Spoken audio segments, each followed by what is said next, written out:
Hey everyone, it's me, Ethan Van Sciver. Welcome to Comic Artist Pro Secrets Live. I'm not feeling well. And it's late at night, so I'm not going to run any music. I'm just going to get right into it. I felt like doing a live stream.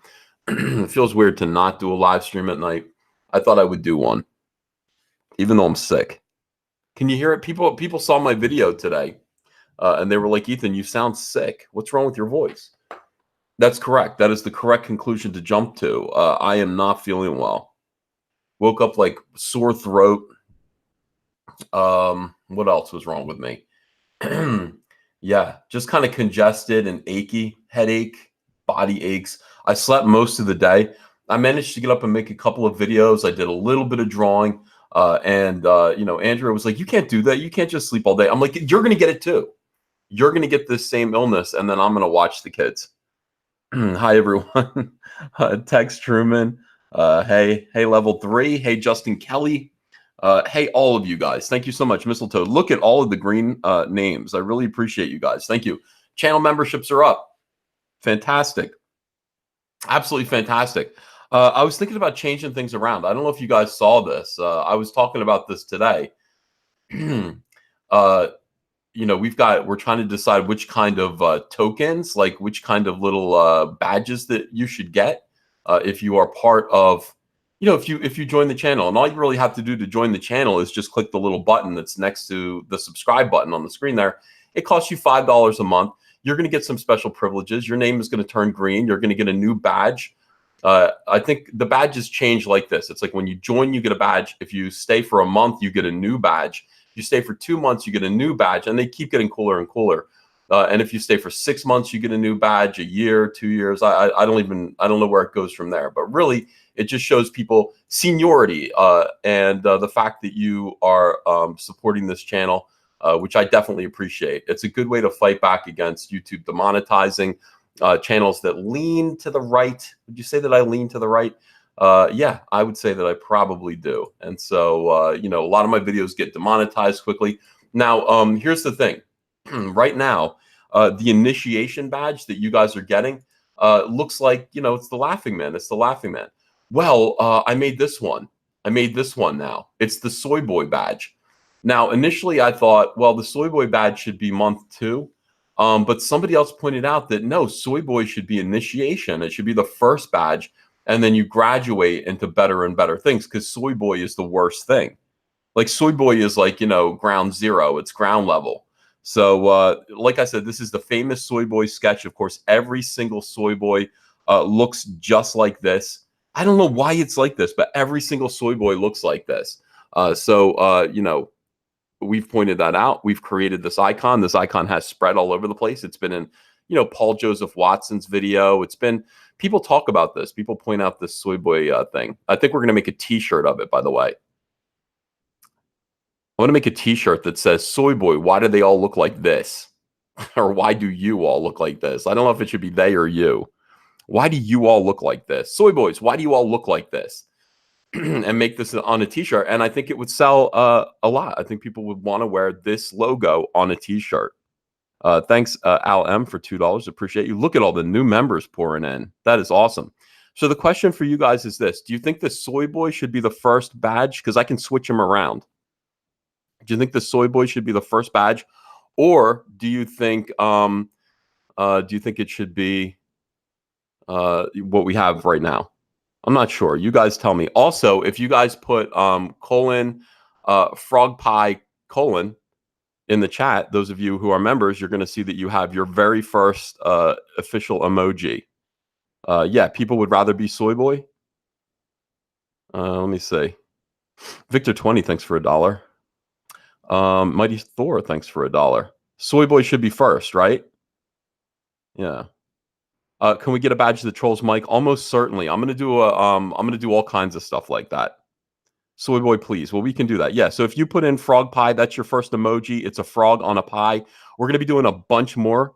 No, it's not. It's not parentheses. It's frog pie .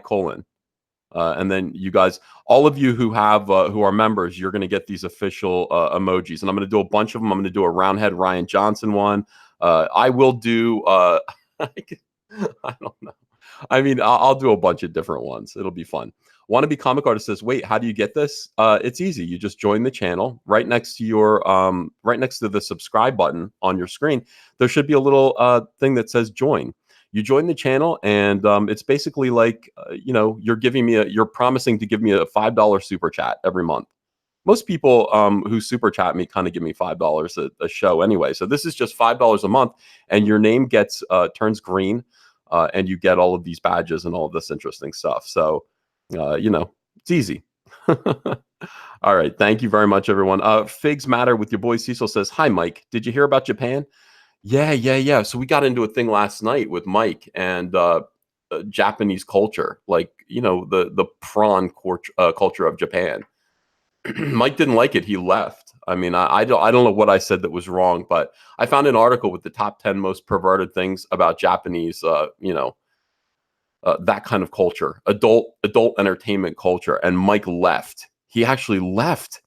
I was like, it's in the article, Mike. This is just fact. This is just fact. You can't hate on me for this. But he did. He did hate on me for that. It was pretty funny. You can watch that video if you want. It's over on John Malin's channel. It is. People said it was very funny. It's me, John Malin, Cecil, and Mike was in there for a little while. DJ Nutsack says, "How about a blue-haired land whale for an icon?" That's a great idea too. I would like to do soy boys, blue-haired land whales, everything that's associated with this channel. You're going to get badges. You're going to be able to get. What are they? Emojis, like specialized emojis just for you. I would like to do. I was gonna say I would do a kick Nasser emoji, but like, you know, Nasser's no.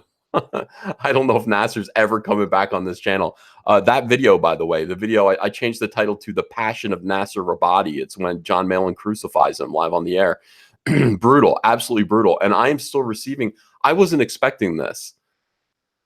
I was not expecting this to happen. I wasn't expecting I was expecting, you know, Donald DeLay and you know, Nasser Rabadi to kind of come to terms with their problems, work it out, and then we could kind of move on. But John Malin came into the chat, and I didn't realize John Malin had a grudge, but boy, did John Malin have a grudge, and he let Nasser Rabadi have it. Vicious. Like yelling. You've never heard John Malin sound like this before. Normally he's mellow yellow, you know. He's a mellow yellow fellow. But he went out of, oh, Daddy's belt. Yeah, we'll do that too. He went crazy. He went crazy on this video, and Nasser just left. I don't think Nasser's ever going to come back. Now, this video is controversial. If you go and watch it, it is a live event. It is called "The Passion of Nasser Rabadi." It is on my channel. People watch it and go, I'm not happy. I don't feel good. I feel sick. I'm getting like people's comments like that are really, really. So, I mean, be prepared. Like if you're going to watch this video, be prepared for utter brutality. And it wasn't anything I planned or wanted to happen. But it was the first half of it is just people kind of venting at Nasser for what he was doing. Nasser was doing some pretty crazy stuff. And then the second half, I think, is Comicsgate kind of coming together and restating our purpose. And it's more positivity. I kind of took control of it. But boy, yeah, a lot of people are talking about that. Hello, everyone. What about a trebuchet emoji? That's a great one, too. Phantom Harlock says that one was really rough. Yeah, it was. I haven't been able to watch it again myself. I tried to. I mean, people are like, Ethan, that was really brutal. I'm like, well, you know, look, this stuff happens and it just becomes part of like the channel's history. And it's like, I don't want to take it down. I want to leave it up. People want to go look at it for historical purposes later. I guess it's important. You know, some of the earlier fights with Doug TenNapel, Mike S. Miller, stuff like that, that stuff's history now. The John Malin or the Tim Lim incident, that whole thing, that's still up there too. That was like a year ago. Vader's Force Ghost, thanks for $2, says, remember Fishhead's video on MTV way back when? No, I don't know what you mean. What is that all about? I don't know, but all this stuff needs to kind of stick around. Antoine Dennison said, I had to stop watching that one. Yeah. It takes a strong stomach. But I mean, that's the thing. Like, you know, I'm going to leave these videos up. I'm tempted sometimes to take them down, but I think it's my obligation to leave them up. So in any case, I wanted to do a video tonight, just go through the news. I have so many articles that could kind of be videos if I wanted them to be, but I already made 2. I made 2 recorded videos today. And what am I going to do? Make 8 recorded videos? So I thought I would do a quick run through of the news now and do a live stream and just hope my voice holds out. Mighty Thor, thanks for $1. And TLJ Screwjob says, people in Mercatus stream were saying Doug left CG. Yeah, Doug said he's not going to use the Comicsgate hashtag anymore. He's not allowed because Bigfoot Bill. part of the negotiation with Bigfoot Bill's owner, not Bigfoot Bill, Earthworm Jim. Part of the negotiation with Earthworm Jim's owner was that he would not belong to any radical organizations. I guess Comicsgate's radical. Yeah, we're anti-SJW. We want good customer service, and we want you to keep your politics and religion out of our comics. Oh my God, that's crazy. You guys are nuts. So therefore, do not associate with Comicsgate. And that is the thing. That's fine. You know, he's allowed to do that. That's beautiful. All right, so let's move on and let's see what's going on in the world today. First of all, over at I started reading this article and I was absolutely entranced. Bleeding Cool, Jude Terror is doing great work over at Bleeding Cool right now. I mean, he's doing good work, and I'm kind of like I don't know, frenemies. What would you call it with Jude Terror? You know, I think his viewpoints are despicable, but I mean, I have to admit, Rich Johnson's articles are disgusting. You know, disingenuous. He's a liar. He kind of I don't know, splits hairs. He's a propagandist. Jude Terror, you can tell, is having fun with things, and his articles are a little bit more funny. I think Zack hates him utterly, but I mean, you know, look, when it comes to Bleeding Cool, the three main guys, Joe Glass, who I don't think is there anymore. I think he was fired. Joe Glass, Rich Johnson, and Jude Terror. Joe Glass and Rich Johnson, they can fall into a pit and never stop falling. Jude Terror, I would allow to stay. All right. So new Marvel, CB Sobolski calls out new Marvel writers on Twitter for job insecurity. This is absolutely hilarious. These people have no idea what it's like on the ground. They have no idea how bad it is to be a comic book professional right now, how scary it is, and how scared everyone is. You want to know why Comicsgate is like so despised, like why these people are so furious with us, why they're calling us names, why they want to exorcise us from the world? Because they're terrified. All of these people are afraid for their jobs, and none of them are making any money. So they see us, who they, I mean, think about this. These people lost the election 2 years ago, 3 years ago, and they see us also winning. You know, it's like our side won then, and we're winning now, and that's got to be absolutely infuriating for them. So, by the way, Aaron Calamari, thanks for $5. Ethan, thank you again for giving us inking advice for extractors. We really want to give our customers a great comic book that they will be happy with. Hey, just do it. Get a good inker, Aaron. And you know, some people are pencilers and some people are inkers and some people are both. But I think in your case, are you the artist? I think you're just a penciler. I think you don't know how to use line weights yet. Inkers will help you with that. While you watch them, you will learn. Okay, line weights are vital. They separate foreground from background and add depth, you know, to your drawings. So make sure that you do that.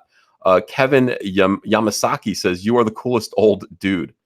Oh my God. Before we get into this article, I got to tell you guys, Hunter is becoming a cool guy. He said to me, he's like, "Hey, Dad," he's like, "Can I throw a party tonight?" And I said, "You could throw a party, but like, you know," and I assume when he says throw a party, he's going to have two dudes over from his garage. You know what I mean? He's just going to have a couple dudes. They're going to have a couple of beers and he's going to be out in the pool. With him. I said, "You could come over, but like, you know, keep it quiet because Andrea is sleeping or trying to sleep, and Ava has school tomorrow. Ava goes to a special preschool, so it's just like, just you know, be quiet." So he's like, "Yeah, cool." So Andrea buzzes me downstairs. She's like, "They're noisy out there. Could you just tell them to shush a little bit?" And I go out there, and there are like 12 people. There's Hunter with all these girls in bikinis out there, and I'm like, "Hey, shush, hush up out here." And he's like, and everybody's like, yo, you know, old man, all this stuff. I don't know how cool I am. You know, it's like on the one hand, it's like, you know, part of me is just like, hey, you know, I want my house to be a party house for my kid. But on the other hand, I'm just like, I realize now that I am an old man. I'm like, everybody be quiet. People are trying to sleep in this house. Stop having a good time. So I don't know if I'm a cool old man, but thank you. Vader's Force Ghost says, your content is fantastic. I want to buy Cyberfrog. Well, buy Cyberfrog. The link's in the description below. I would definitely appreciate it. Yellow Flash 2 says Sobolski is a fat clown. Yeah, you know, I think Sobolski's a little bit clueless.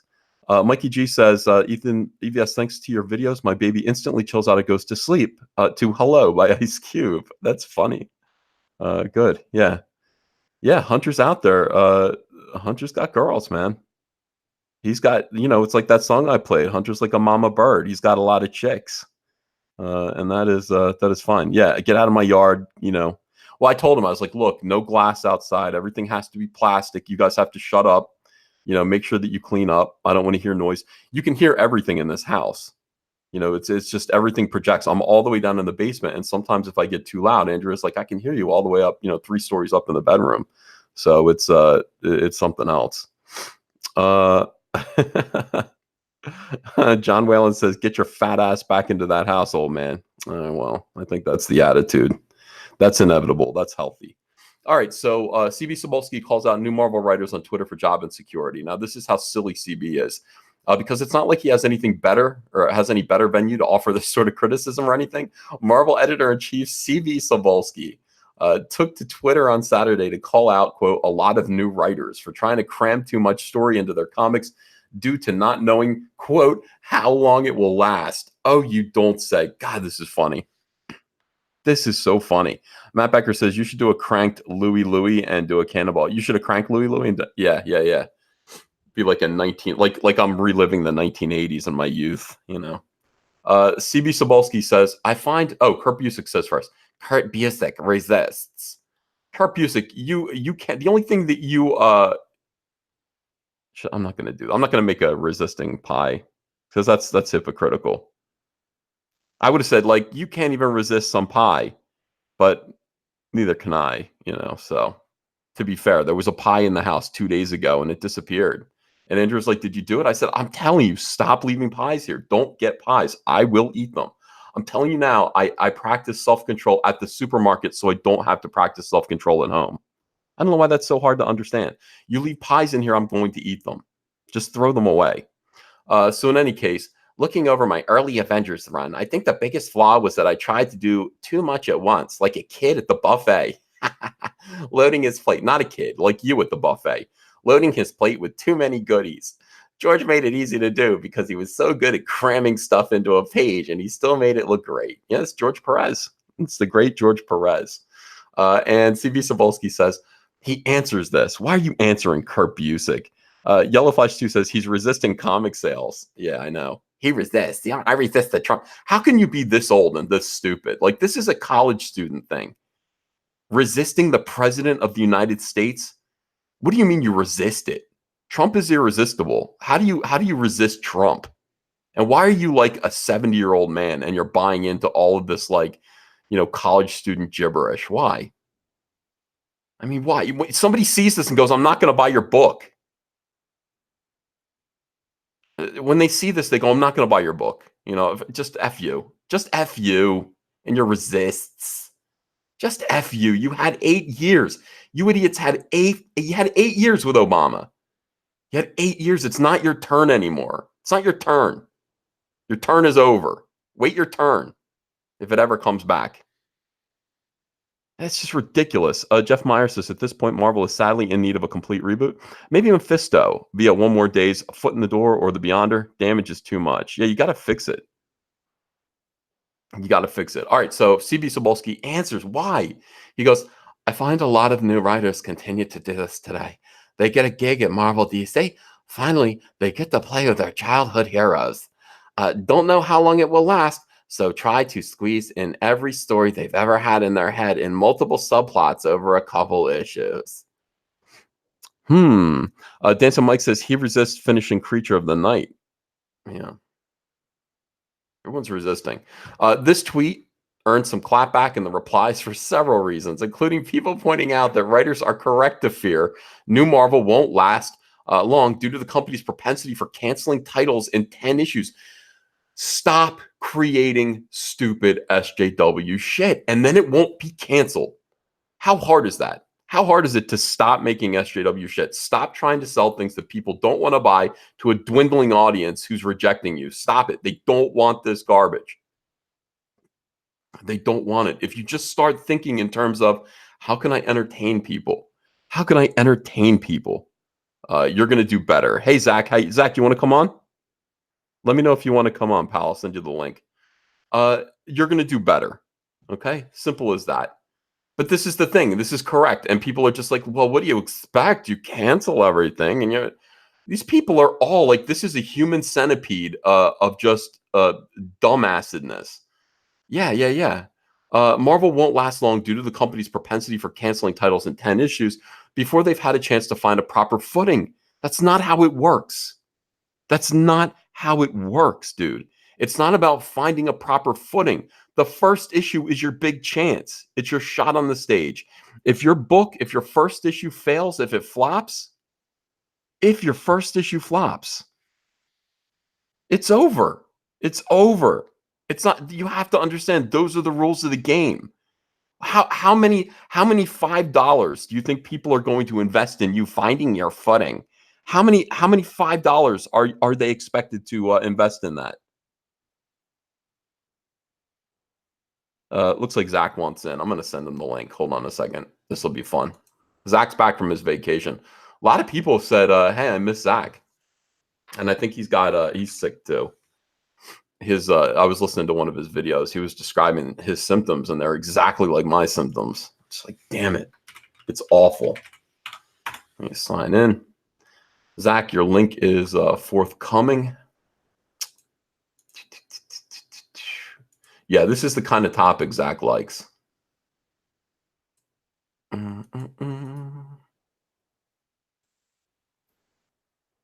Okay. All right. Boom. There you go, buddy. Where was I? Oh, yeah. Okay. Oh, wait. It's worth it. We get a little derailed from our conversation when we invite Zach in, but it is worth it, I think. All right. Perfect. All right, we got back. I'm getting good at this, guys. I want you to just take a minute to admire me and thank me for my competence in running a radio show. Tatooine Junkman says Professor X is busy buying Bitcoin when X-Woman busts in full of feminist rage. They give him their list of demands. Professor X tells God, kill me now. That's a good story arc. I would read that. Yeah. So this is the thing. Yeah. Here's one thing that you need to learn as a comic book pro. Raging Golden Eagle says you must both be allergic to NPCs. Yeah, we are. Here's the one thing that you need to understand as a comic book pro. When you put out your issue, make sure your first issue sucks them in. It's got to. Because they're distracted. People are distracted. They have many different choices. They have many different comic books that they could buy. And if the first issue sucks, you think we're not your parents. We're not your parents or your teachers. We're not here to just wait till you learn and you figure it out. Wait until you get your footing. People are customers and they're going, this sucked or I didn't care. And so I'm not going to buy it again. And once the sales drop off like that, between 80% in sales figure drops between your first issue and your second issue, you're headed to inevitable cancellation. And let me tell you something. I've been there. I know exactly what this is. I was there. This situation happened for me with Firestorm, Fury of Firestorm with the New 52. Zach, you there? Yeah, I'm there. What's up? Yo, all right. So Zach, you've got one issue. Okay? Because you know that number one issues are the ones that everyone buys. Yeah. Okay. So you got one issue to get it right, really. I mean, you got one issue to get people to buy issue number 2. This is thanks for inviting me in because I was literally like, I want to be on this so bad. I read this article earlier today. So I spent like the last year and a half or so touting Silencer and really banging the drum for Silencer. Silencer was a legitimately good book, but I believe it started at something pathetic like 14,000. And you're dead on arrival because you're going to settle at about half of what you start with. So this whole thing about 10 issues, no. It's like you said, it's the first issue. That's the one that matters. That's the one that determines what you're going to settle at on issue number 4. So this, I saw the guy you were talking about. First of all, I got a bunch of stuff to talk about, but yeah, the whole 10 issues to settle in. No. What what is this? You're going to serve on a grand jury for a comic book? No, you're swinging at a fastball, going over home plate. Like one of the things about SJWs is that I wish I would have come up with this phrase earlier. They get unlimited swings at bat. Everyone else gets 3 strikes. Nope. You're someone else. You just get 40, 50. They get to play major league with T-ball rules. Yeah, that is correct. Well, here's the thing. The thing about it is that again, it's just that first issue. That first issue needs to be concentrated. It needs to be concentrated power. It needs to be unbelievably awesome. It needs to get people on there. People think SJWs seem to think that they're going to be coddled wherever they go. They're used to this kind of privilege. They're used to being treated like they're going to get that help. They're going to get the assistance that they need. It's a lot like the Female Furies book that you were talking about today. That person had no idea. That person does not belong in comics. What is that? Claudia, what's her name? Cecile Castellucci. Oh, who might have skimmed the Wikipedia on Female Furies, but probably asked Dan Didio to do it for her. Yeah. That person has no business in comics, but she's getting assistance. She's getting assistance so that all the rules, the goalposts are moved closer for her. Everything is that way.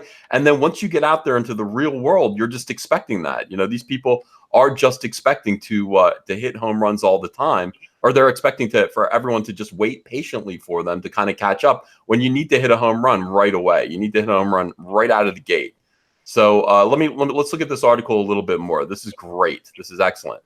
All right. So before they've had a chance to find proper footing, God, you have all the time. You know what they say about making an album? You have all the time in the world to make your first one. Yeah. And then you got to make your second one right away. So make your first one count. You've got a head start. Usually after derailing their own stories with endless super mega crossover events. And those super mega crossover events only exist because these people, their books are so terrible that Marvel has to find new ways, new scams, new grifts just to keep their numbers up. Those super mega crossover events are ballast. They're just life preservers for these books. All right, and often without the kind of promotion required to make books a success in the first place. Zach, what do you think about? What's your opinion about the kind of promotion required to make these books, these SJWs books, a success? What are they doing wrong? Well, one of the things I'm seeing here, and this is a Bleeding Cool article, right? Yeah. It's what I used to call the excuse Rolodex in in the military. When you're a leader, you'll have the private lance corporal. There's never a single reason why someone screwed up. It's just they're just going to keep flipping through things until you go, oh, that one works. Yeah, definitely. Things tend to break down from one main reason. When you throw out 3 reasons in one paragraph, that just tells me you're a liar. What happens is, like you said, that first issue has to be freaking amazing. And it's not amazing if you have been told either overtly or you have, intuited that because of your position of privilege, because of your status, whatever it may be, that you're going to get, 20 swings at bat. And like you said, they'll probably start waving the picture closer. Just come closer. Come closer. She's not very fast. Right. She's trying. But the thing is, she's not trying. We've had things like Gail Simone get 5 issues into a domino run before actually showing that she knows how dominoes' powers work. And then it was written as if it was an epiphany for the character. She's like, oh, my power affects probabilities. Yeah, that's what it says in the second paragraph of the Wikipedia article on her. Stop skimming everything. It's not BuzzFeed. You can't read the title of the article and know everything in the article. Right. So I was using, it's funny you mentioned Gale. I was using Firestorm as an example of this phenomenon. I mean, I knew when I got on Fury of Firestorm, I read the first script that Gale wrote, and there's a scene where it's really bleak and sad. First of all, there's a black teenage character and a white teenage character. He's the captain of the football team. And then there's, the new Firestorm. He's this black kid in school. The black kid goes up to the white kid and goes, how come every single quarterback has been white? And Ronnie Raymond, the quarterback's like, I don't know. What do you mean? That can't be true. And he's like, it is true. Go check the stats. Go do your research. So Ronnie goes home. First of all, the black kid goes home. What's his name? Jason Rush goes home to his family and starts going, SJW's speech with his father, who coddles him and completely validates what he did. Like, Dad, I had to go in there and I had to tell this guy, what was what, and call him out as being a racist. And his father's like, you got to do what you got to do, son. Meanwhile, over at Ronnie Raymond's house, he's like at dinner with his mom, and he's going, Mom, why don't we have any black friends? All right, now the book was dead right out of the gate. Okay, that's the first issue. First issue, nobody wants to read that shit. What was the title of the issue? Hi, I'm Gail Simone, and I'm not racist. I just wanted you to know. It should have been. It should have been. It was implicit. So absolutely terrible. And and by the way, the fans went ape. I mean, they went absolutely crazy, yelling about this book and how it was garbage, how it was SJW, and they didn't like it. And then it was like, from there, the first 3 issues were already written. Okay, without their feedback, without fan feedback, the first 3 issues are already written. By the time you get to issue 3, the book is dead. And issue 4, I picked up and I started writing it, and I started making it what it was meant to be, and a superhero international kind of arms race story. And I have a question about Ronnie Raymond. What color is his hair? It's brown. But I know what. As Firestorm, what color is his fire hair? Orange. Good point. So was this the first example of de-gingerification? I'm not sure if it was the very first example, but it was. Yeah, you're right. You're absolutely right. Another. What was that, like 2011? Yeah. He was technically, his superpowered persona is a redhead.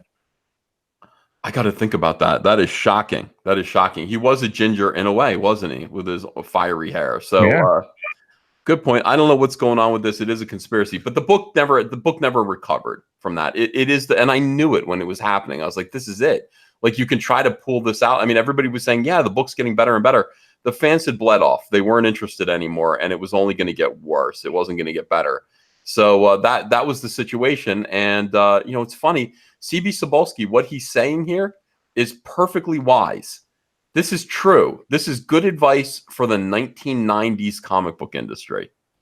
This is good advice if the year is 1987.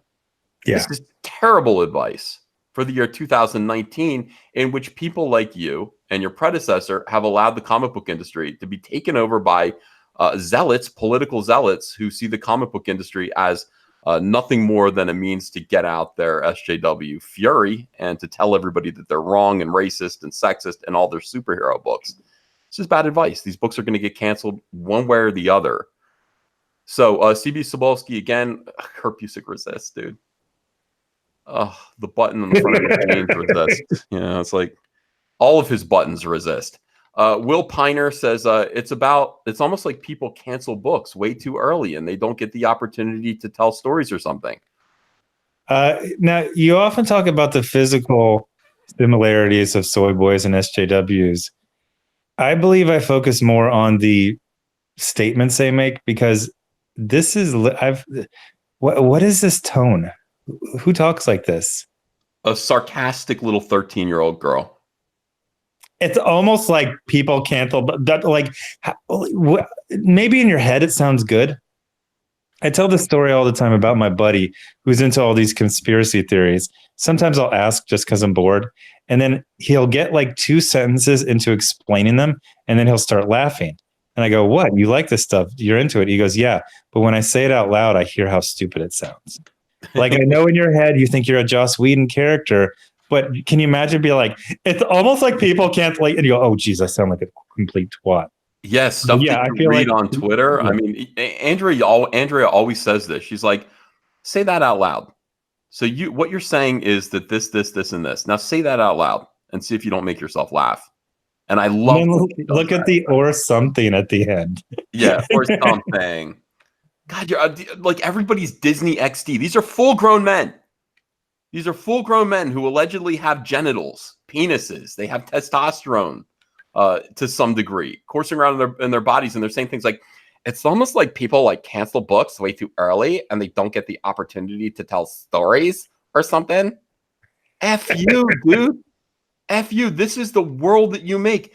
Look, you're charging, first of all, just practically speaking, and I hate to defend CB Cebulski, but it's like these people are forced to charge $5 right now, cover price, for these shitty 20-page pamphlets. Okay. And it's like they're terrible and nobody is buying them. And inevitably, they have no choice. They have no choice. They have to cancel them. How far are they supposed to let these sales descend? How far are they supposed to let the numbers sink?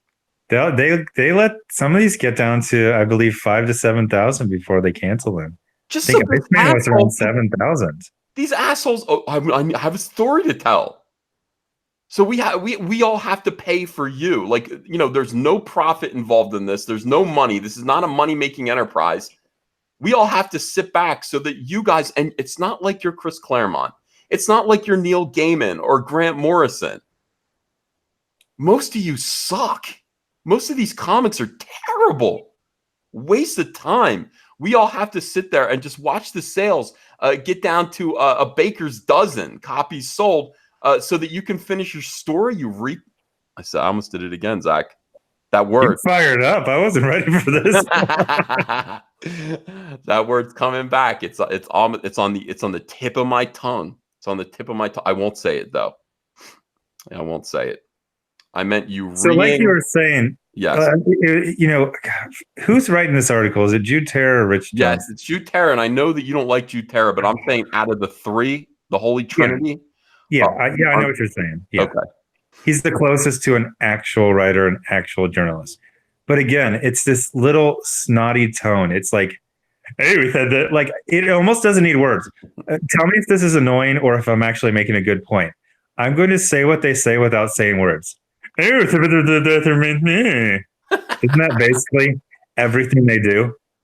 That's all you have to do is make those sounds. And it's the same. You're like, that's what you say. Now, like you said, CB Cebulski said something that it was just kind of a conversation with Kurt Busiek. Resist. Is Resist his last name? Or is it a title? Is it like the Baron? Kurt? That's embarrassing. It's 3 years in. It's 3 years in, but not only that, you're 68 years into your life. Grow up. You know what I mean? Just grow up. I can't. When I see this stuff, I'm just like, I can't believe I ever had respect for these people. I used to sit next to Kurt Busiek at dinner, and I'd be like, I mean, these people are just full of childish, impotent, parakeet male rage, and I'm sick of it. I'm sick. That's another one of your phrases where I don't know what it means, but I know what it means. I don't know what parakeet male means, but I instantly knew what you meant by it. It means, yeah, they're in a cage and they're cutesy little pets for dominant women. Does that make sense? And they make noise. They make squeaky noise. It's the same. Yeah. So basically, CB Cebulski, just conversational. I would say it's a little bit of a shot across the bow. Back when he was the talent guy, he was known for basically doing these little blind tweets to be like, hey, some people complain about not having enough time, but you're at a convention right now, so chop chop. And then he's like, 50 people wrote and asked if I was talking about them. If you're wondering, he's probably talking about you. But that's what one of my insiders said way at the beginning. You're like, this guy used to be the hatchet man. So he's doing a little shot across the bow, probably saying like, hey, maybe you wouldn't complain about, just tell a good story. Not every story you've ever wanted to tell at the same time. But again, first of all, that's a reasonable thing to say in the year 1987, because it's like these books are going to last. Take your time. It's a terrible thing to say in 2019, and it's really indicative of the amateur status of the people that you're hiring, that they don't know that, and that you need to tell them that. I mean, when you get on a comic book these days, be prepared to tell a 6-issue story arc. One concise story arc, kind of like what Scott Snyder did on Batman, because the secret is they're not going to cancel the book unless it's egregious, unless it's shit, like the new Vertigo line.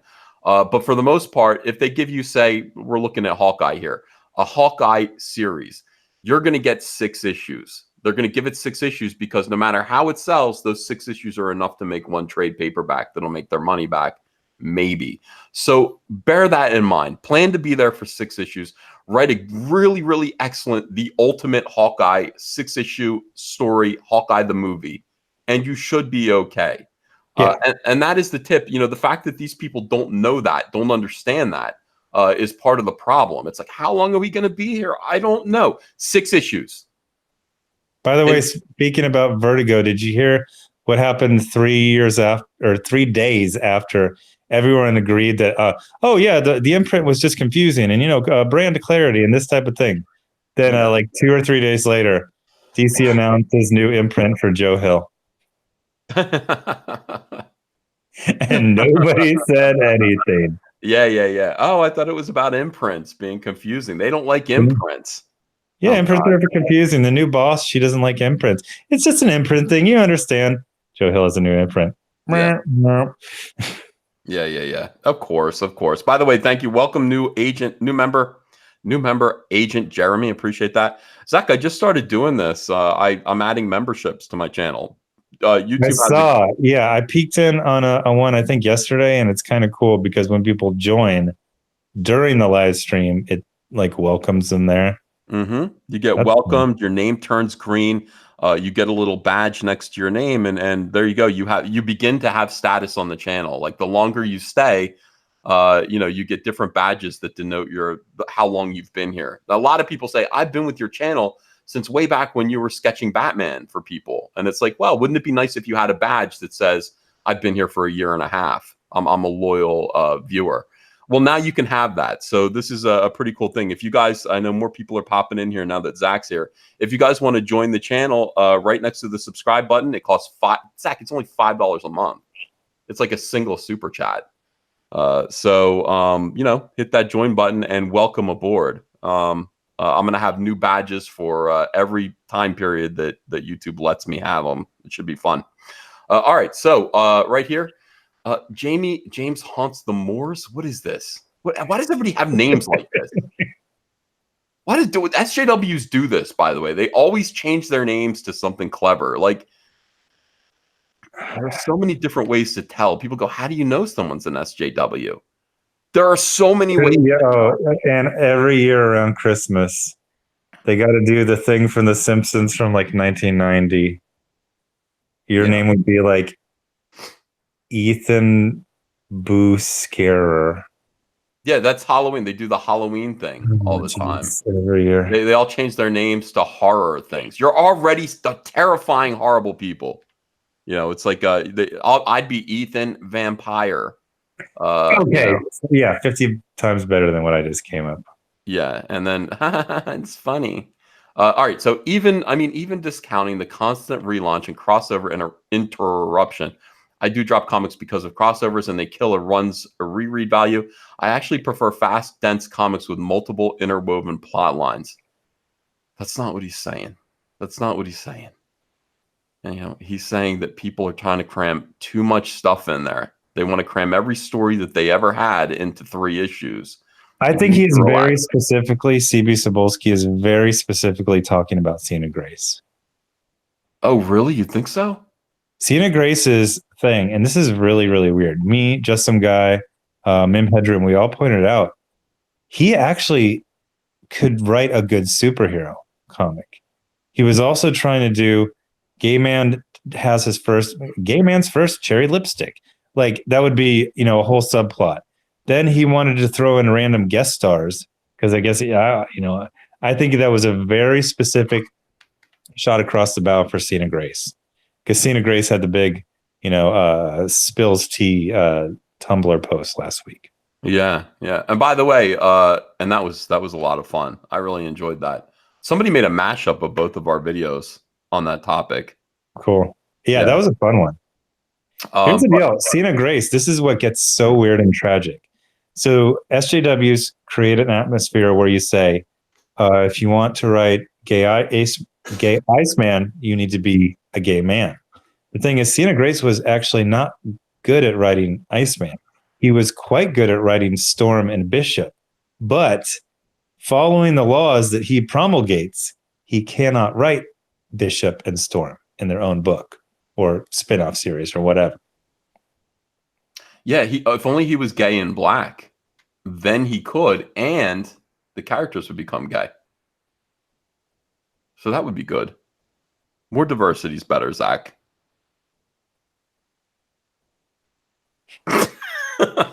Zack is stunned into silence. That's absolutely true. You have to be. We learned this from Christopher Priest in his brilliant argument. He's saying, "Look, I used to be able to write white characters. They used to hire me for everybody, and now I only get hired to write black characters. Why is that? Why is that?" Because just like with Gail Simone in her first issue of Fury of Firestorm, SJWs can't look at someone and not immediately, Terminator Vision, where he starts analyzing everything he looks at. Yeah. They start progressive stacking them, black, possibly gay, foreign, and they're just doing all these calculations. And back in the day, I thought Larry Hama was Italian because I was from the Midwest, and that sounded like an Italian name to a kid who only knew like Fonzie.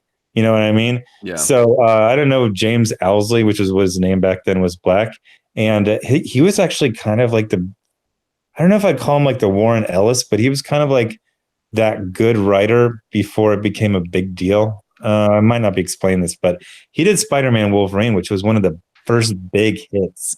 It really fell down the memory hole. Like, it got memory holed hard. But that was one of the first breakout, like, hey, what if we put two popular characters together with a really good writer? I remember that book being $2.50, and that being outrageously expensive. What is that? That's like 3 candy bars. Oh my gosh. Yeah, well, more importantly, that's like 3 comic books, So it's like, why would would I rather have 3 comic books, or would I rather have this one big and really good one? And it's so sad. I mean, my sister ended up getting me that book for Christmas. We were so poor. It's just like, here you go. I was like, oh my God, thank you. I loved comics, loved it. All right, so here we go. Oh God, Colin Space Twinks, Invasion of the Weirdo Furries. This might be one of the worst human beings on Twitter. Well, that's one of the things when I say the 12 psychos on Twitter. And it's, you can take it very literal that there's actually 12 of them. It's more that on any one subject, there are 12 of them. And there's actually a cast of probably about 140. It's like, remember the Reserve Avengers back when the team was huge? Oh, we're going to bring in the Forgotten One and Circe and, these random ones that nobody really likes. This guy, I mean, literally, this is, I always got to imagine some guy who just cleared Omaha Beach, almost half of his platoon. And there's a magic crystal in the sand, and he touches it, and he gets to see the future. Yeah. And he sees 30-year-old men are drawing themselves as pink-haired cartoon animals and calling themselves Colin Space Twinks. And does he feel the sacrifice was in vain? I don't know. I mean, all gave some, some gave all. Does he believe that his best friend from Crown Heights named Spoonie died? Yeah. And in 70 years, his great-grandson's going to call himself Colin Space Twinks, and I don't know if it was worth it. It was worth it. He saved this guy right here. There's Colin Space Twinks. So the sacrifice was, absolutely 100% worth it. To use a phrase that SJWs use, this is the weirdest timeline. Yes, it is. And he's smirking, and why are they smirking? Because they've got it all figured out. That's why. I mean, they're like, we've got it. We've got it down. We've I figured it out. All we have to do is change everything in human culture, behavior, and psychology in one generation, and everything will be fine. All right. So Colin Space Twinks, as previously pictured, says, as the editor-in-chief, whose fault is it that they have little to no idea how long they'll get to write a comic, but have a rough guess they might not even get 10 issues? That's right. That's right. I just told you 6 issues. You can count on, if you get screwed out of 6 issues, then you did something very, very wrong. But 6 issues is about the going rate right now. It's a trade paperback. Learn the comic book industry. Like, this is just on the heels of Scenic Rays talking about you dumbasses, holding him on a tight leash for getting his Iceman books more publicity, and rightly predicting that it would sell great in trade. The first it did not sell great in the trade. There is no evidence for that. It's just something you say. It sold like gangbusters. Well, Comic-Con has monthly, figures, and I think someone looked it up. I believe it was just some guy, and he said the first one sold like 1,300, the second one sold like 600. Are you serious? Let me find that just Yeah, to be trade sure. paperbacks. Now Spina that doesn't. By the way, Comic-Con, it actually has a good search function. If you just type in Iceman volume or VOL, it'll show you what months they came out. I hate being sick, man. I've got the same thing that you had. I'm pretty sure. It's funny. I went to Chicago and I came out of Chicago talking like just some guy. Had really raspy, dry throat. I was like, I'm just some guy now. I got transported into him. Somebody watched my videos today and said, what's with the sound quality? I'm like, it's not the sound quality. It's my voice. It's horrible. Oh, accidentally. Look, I'm blocked. I'm blocked from following Colin Space Twinks. That's okay. I'll manage. So you're saying to come out. Now, look, here's the thing. Getting Iceman book more publicity. I'm going to say this, and this is kind of off to left field, but I do want to say this. Going to more SJWs and promoting your book to more SJWs will not equal more sales. That's if that's what you're looking for. If you want to go to the New York Times and you want to talk about, hey, I'm gay and I'm writing a gay Iceman book, everybody's going to golf clap you. Nobody is going to buy it. Nobody's going to buy it. The percentage of people who read New York Times regularly, who are going to run into your article and who buy comic books as well regularly and are likely to buy an Iceman comic book is minuscule. It's tiny. It's tiny. This is why I yelled at Mike S. Miller for bragging about going on Ben Shapiro's show and then making that a big issue. How many people watching Ben Shapiro buy comics? Almost none. How many people in this audience buy comics? All of them. All of them. So really what you need to do is be promoting to your audience that is actually likely to buy comics. And you're not doing that. You're going elsewhere and you're trying to be kind of, I don't know, you're out on the town talking to. It's like that old timey saying, dance with who brought you. Absolutely. Find out who's buying comics. Talk to them. Talk to them. I don't know why this is difficult for people to figure out, but Colin Space Twinks is stupid. And Cena Grace, who I have to admit. Again, I wanted to go back to 1944. And just like in the future, people will say things like Colin Space Twinks is stupid. Yeah. Kind of redundant. This is a grown-ass man who 200 years ago, he would have been shoving a halberd through, an invading army's soldier right through his chest. And now he's wearing... Now this is his avatar. This is his self-image. This is his self-image. Calling everybody Nazis. He's out there writing articles about people who are Nazis. Fuck you, Colin Space Twinks. Let me just say that. You're not getting pity from me. Fuck you. You're a piece of garbage. CB Cebulski, again, let's go back to this. And here's another point of view. Dylan, this is huge for them. Oh, really? Oh, yeah. Dylan Lane lives in a cave. I find that unlikely. I think you live in a studio apartment with 8 other smelly people. That doesn't exactly sound like a very secure form of employment, Mr. Yoshida. Why are you reading it like this is a reasonable thought from a mature adult? Let me do it again. Do you want to do it? You do it. That doesn't exactly sound like a very secure form of employment, Mr. Yoshida. Boom. All right. Yeah, that is correct.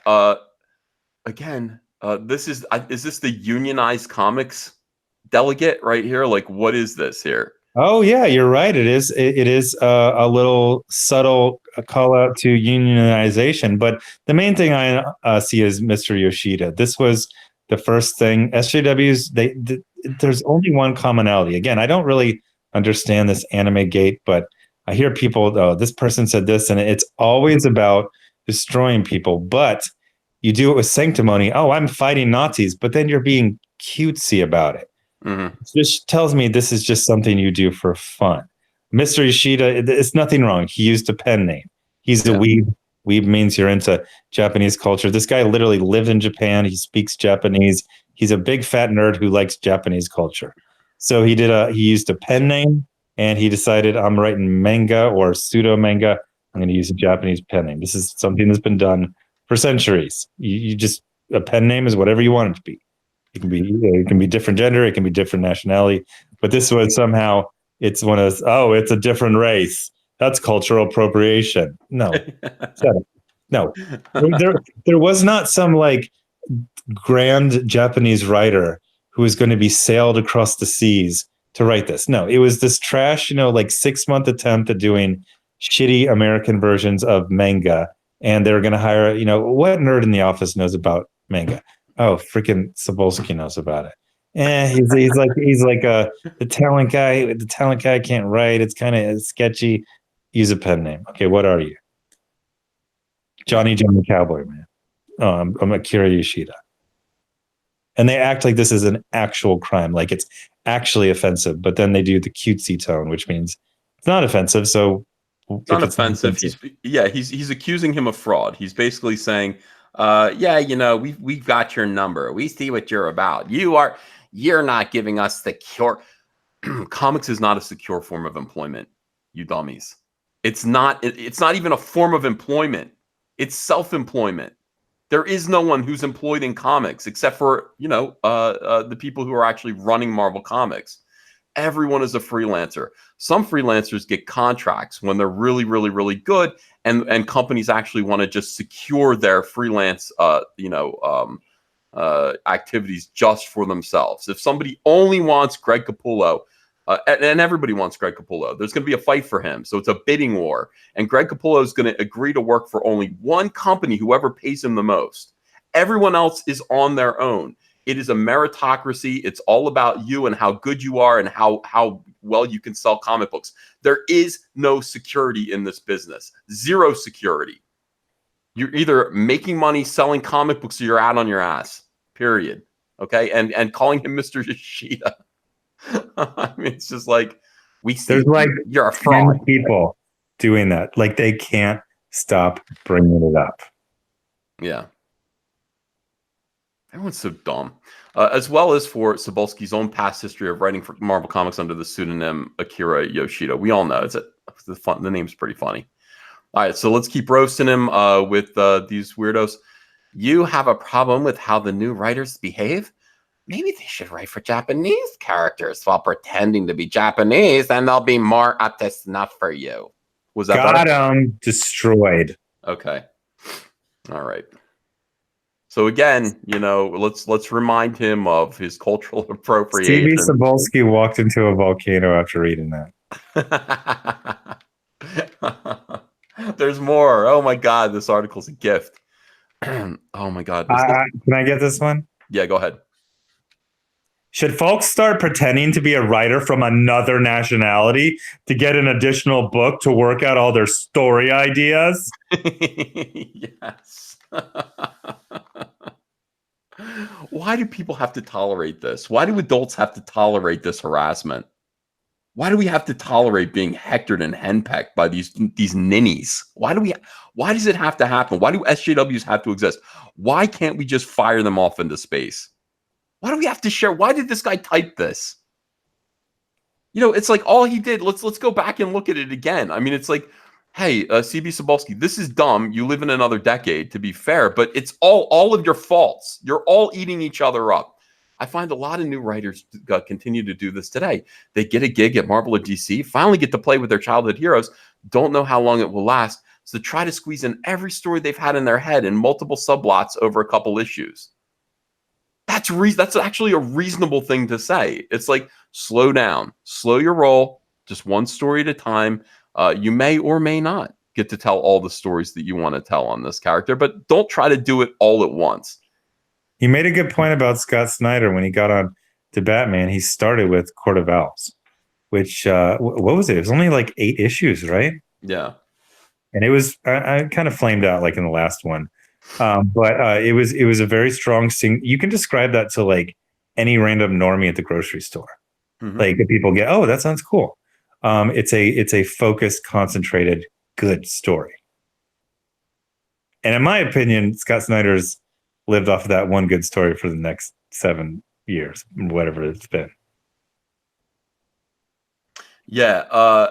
Well, I think he's written more good stuff, but I mean, Scott Snyder has the right idea. And even though he's the biggest writer at DC, his time came to an end too. I mean, Tom King eventually came in and ruined everything, absolutely everything. Tom King, oh my gosh, Tom King is the biggest.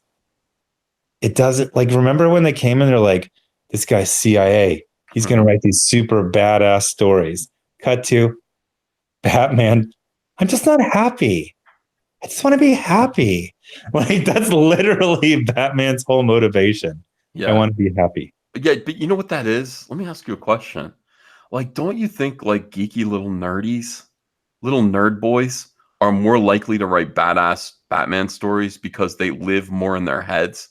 I mean, you know, theoretically, somebody like Tom King, who was CIA, actually did stuff. I don't know what he's done. I've seen him with guns. So he's actually done stuff like you have. And Dude, maybe, he was back in the day. Like, we used to do, you know, it was initial invasion of Iraq. So we would like roll, they'd be like, there's a lot of just go here for reason X, and you just roll out. And we would go out to these little villages, sometimes just like a little couple huts. And then you'd see the CIA dude walk out with his khaki pants. And I was like, these guys are the biggest badasses ever. They just go out to a village with like a little pistol in their waistband. yeah. Like, no, I'm fine. No, I'm fine. I got a sat phone. I'm good. Like, what are you doing?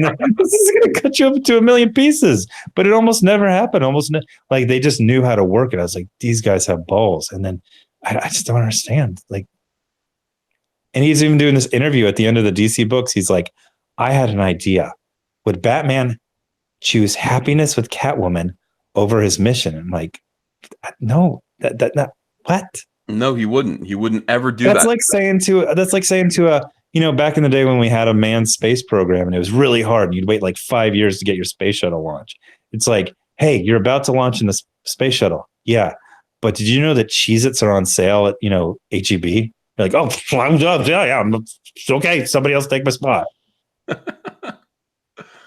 Yeah, I just, you know, overall, like, I really feel like there are some people who served. I mean, Mickey Spillane, for example. Mickey Spillane served. He came back and he started writing. He just became a writer. He decided, I'm going to settle in. I'm going to be a nerdy writer for the rest of my life. And I'm going to write like anti-communist crime novels starring Mike Hammer, you know, and it's like, you know, totally testosterone infused. Like, Mike Hammer would like kiss women, then throw them out of his car. He'd grab communists and he'd be like, you're a filthy son of a bitch. You should have died a long time ago. And I'm here to bring you death. You know, I am America.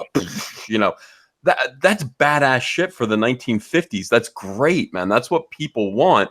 And you'd kind of expect it. You would kind of expect it. I think they were hoping for that. They were hoping for a Batman who was driven and fighting and awesome. From Tom King. That's I don't know of anybody who doesn't want that from Batman. And they got the opposite. It's like you get some insight into maybe some catharsis with Tom King as he's working out his own personal problems with this character. Oh, he's been he wasn't open about it until like 3 months ago. And now he literally did, you know, those like little DC, you know, promo blurb interviews that are like one page. Yeah. He did one that's literally like, I'm sad.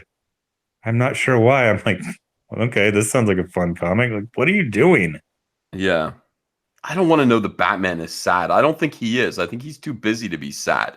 And I don't think he navel gazes. I don't think he thinks about himself that way. I think he thinks about his mission.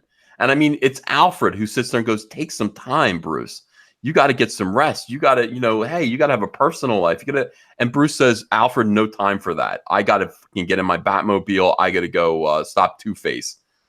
That's who Batman is. And that's who, you know, we're the ones who are worried about him. Like his readers go, yeah, maybe Alfred's right, Bruce. You got to chill, man. I see those scars on your back. You got to take a break. And Batman goes, F that. I'm going out and I'm doing what I'm supposed to do anyway. And that's what Batman is. I mean, Tom King has had Batman listen to us and listen to Alfred and go, yeah, maybe you're right. Maybe it's time to chill and look into love. Maybe it's time that I try to look into love for myself. Happiness. I want to be happy. God, it's awful. It really is awful. There's a great clip of Frank Miller yelling at Tom King. So somebody showed that to me right before I went on vacation, and I don't know where that clip is, the original, but I got to do a video on that one. Oh, it's fantastic. Frank Miller just looks at him and goes, because that would be a terrible story, and Batman would never do that. And Yeah, Tom, and the worst thing is, you see like Tom King get this little like beta giggle, like, yeah, I thought they could be anything. Like you could tell he'd be like, no, you twat. Like these things they're malleable, but you can break them. You know, right. when he's just like wringing his hands, like, I'm just not happy. Do you see the one where Robin's like, hey, sorry you got jilted the altar, and he like knocks him out? Yeah, he And then punched the Alfred's little like, boy in the head. He punched him yeah. across the face because of his feelings. And then Batman Alfred's would like, never do that. Like Batman would never. If Batman ever punched Robin, it would be for like severe insubordination. It would be like, and it would be not even. It would have to be mind control, or it was a fake punch to trick someone in X, Y, and Z. But now it's like, oh, every single thing of his entire run was Bane doing it. Every single thing in 80 issues. It's like, is that true? Yeah, no, that's actual. If you thought it couldn't be the most basic trash motivation, you were wrong. It's literally that. The bad guy had everything planned and engineered every single thing for 85 issues. That's what's in the book. I haven't read it, Zach. Yep. That's how Yep. that's DC Comics saying, no, we have to retract all of this. That's what that is. That's I think not a that's story when that point. finally came out. I think, because sometimes, like Robert Kirkman says that he pitched Walking Dead as like a alien invasion. And at some point you realize, oh, it's not going to be that. I think they're like, well, he said that in the story, but he's not going to be that basic. He's not going to say Bane engineered every single thing for 80 issues. And then when it did, and he punched a little boy, and then the next week he's off the book, those things are connected. And I do not believe that, oh, it was a secret plan to get him onto the New Gods. No, that was a coincidence of timing. Yeah. God damn these people. God damn it. I'm furious at the way they're treating these characters. Heroes never die, Zach. John Wayne isn't dead. Elvis isn't dead. Otherwise, they were never heroes. You cannot kill these heroes. You can't do it. They have to live forever. They have to remain consistent. There are rules for them. People depend on them. And it's like you let these people, they don't value what their position is. Your job is to be a steward of these characters that have existed for 80 years. And then you get on there and you ruin them in less than a year. That and you're sending an Frank awful Miller gave Tom King, that was withering. I would have you clown, you absolute fraud of a little girl with bows in your hair. That was like, impotence inducing. That was something else. It's like, no. I thought they could be anything. If they couldn't be anything, then why did they have to be you, Tom King? Every single character is Tom King. Everything he writes it reads like a suicide note. That is brutal. If these characters could be anything, why do they have to be you? Why do they need to be you? Why can't they be someone better than you? Why do they have to be you?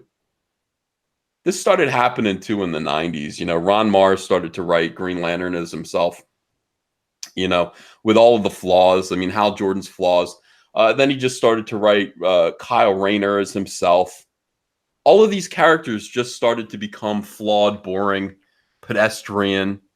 That just kind of became the thing. It was just like, yeah, why are these characters so weak? Why do they have so much human weakness? That's not a thing at DC Comics. Weirdly enough, I believe that started with Mark Waid's first run on Flash, which was very well received. And I remember loving it. And I remember the interviews, they would say, where do you get this? And he goes, basically whatever I'm dealing with, I write it into the story. I remember back then I was like, oh, that's cool. It's adds another layer of depth. But at one point you just got to say, if you're kind of like a shitty or boring person, you write it about your neighbor, or your most interesting uncle, something else. Your most interesting uncle. Oh, it's so bad. What do we do? I mean, how do we fix this? Who do we blame? I mean, what's your theory about who's to blame for this? Well, one of my, longest insiders, he goes, and I'm a big believer in Occam's razor, which is, the simplest answer is usually the right one. And he goes, there was no plan. It was just incompetence. Incompetent people hired even less competent people. And then those dummies opened the door for SJWs. But, the sad truth is there was no plan. there was just a bunch of Tom Brevoorts hiring sub Tom Brevoorts, and then the sub Tom Brevoorts hiring sub Tom Brevoorts, and then you get the milkshake girls, and now just fine, whatever. Batman wants to be happy, and he's punching Robin, and 85,000, Iceman getting 3 swings at bat is somehow homophobia. Whatever. Yeah. Should folks start pretending? Look at this guy. Oh my God, dude. By the way, in honor of this guy, I just changed everybody's badge to Soy Boy. If you are joining the channel right now, you will see that your badge is the Soy Boy avatar badge, and that's going to be our first badge. We're going to graduate away from Soy Boy to something better, but enjoy that. All right, so moving on here. Next guy. Please tell us more writing tips, Mr. Yoshida.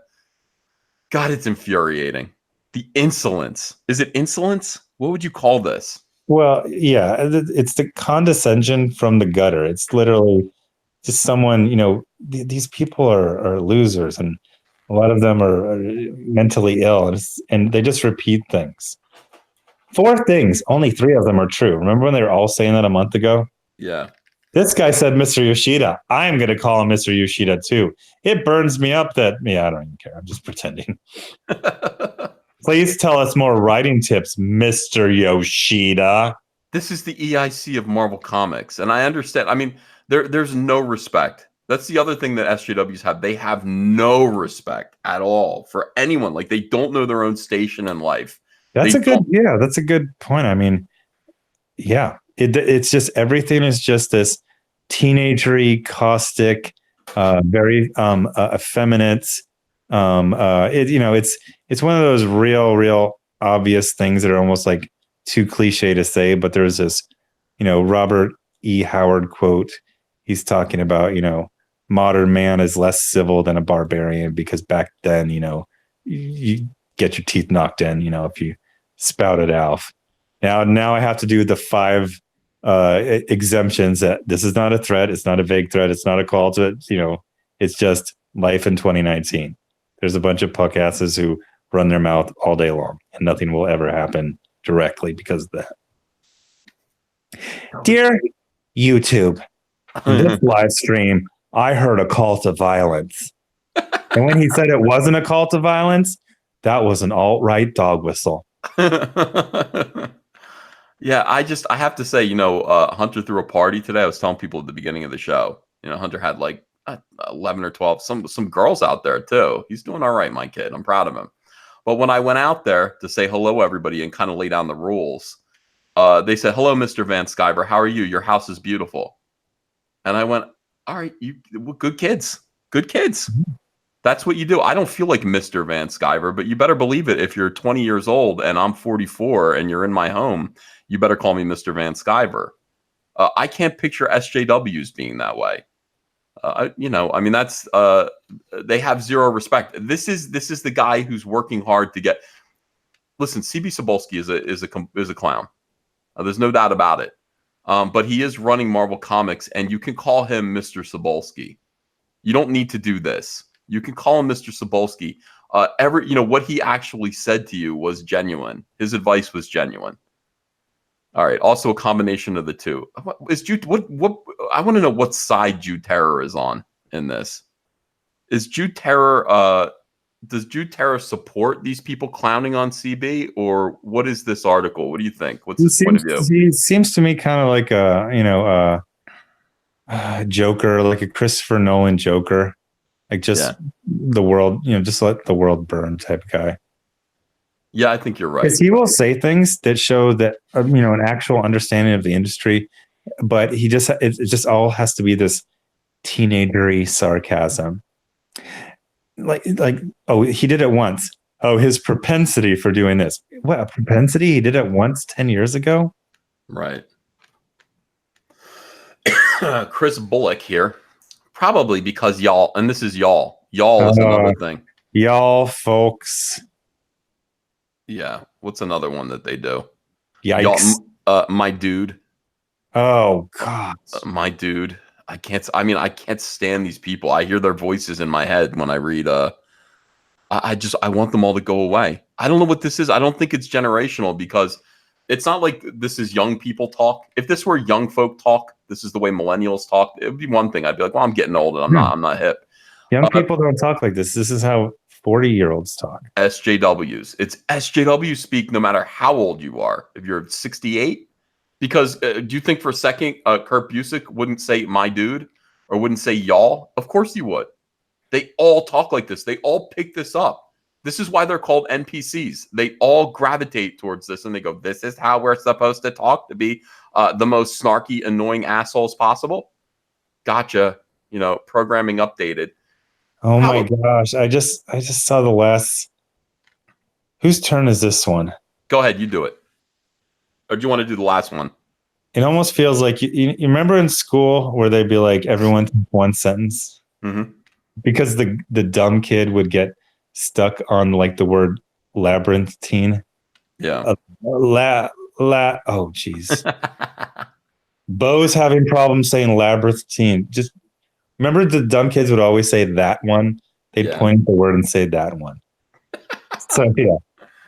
Probably because y'all prematurely canceling everything and interrupting their ideas with money grab crossovers no one cares about. Your turn. Literally, no one I know cares about War of the Realms, and that's including 2 entire comic book store staffs. Get your yellow face masquerade ass out of here. All right, here's a question, and this is racist. Is this guy black or white? I don't know. I'm on a phone. His profile pic is microscopic. No, it's not. I'm not saying. I'm just saying, judging by what you're reading. White.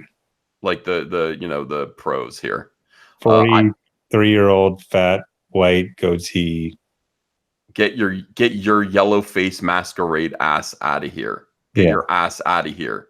But I think he's trying to sound a little street at the end. Yeah, there's a little bit of street talk there, and I'm almost sure because y'all prematurely canceling everything. That's white. That's cracker. Well, it's also there. Like it's just like these weird run-on sentences, like trying to sound smart.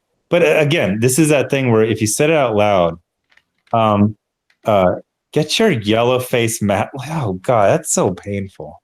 Yeah, what if you did that? Like, what if you actually? All right, let's just say that he's standing right in front of you, and you actually are speaking this dialogue to him.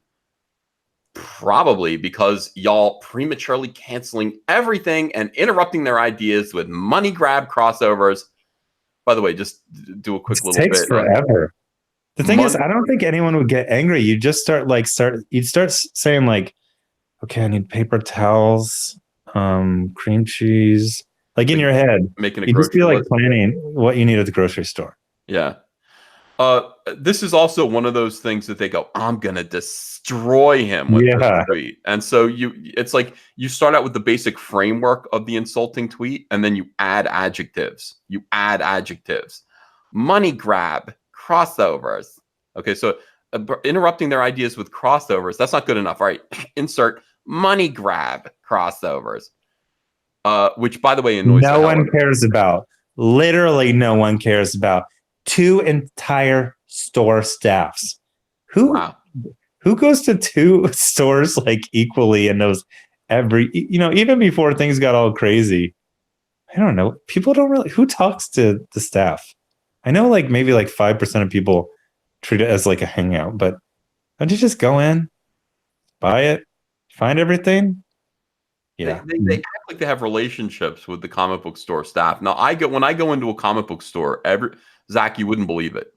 When I go into any of the 3 local comic book stores, I'm treated like a star. I mean, people get really excited to see me, but I only know one of their names, and I have to be reminded about everyone else. I'm happy to be there. They're happy to see me there.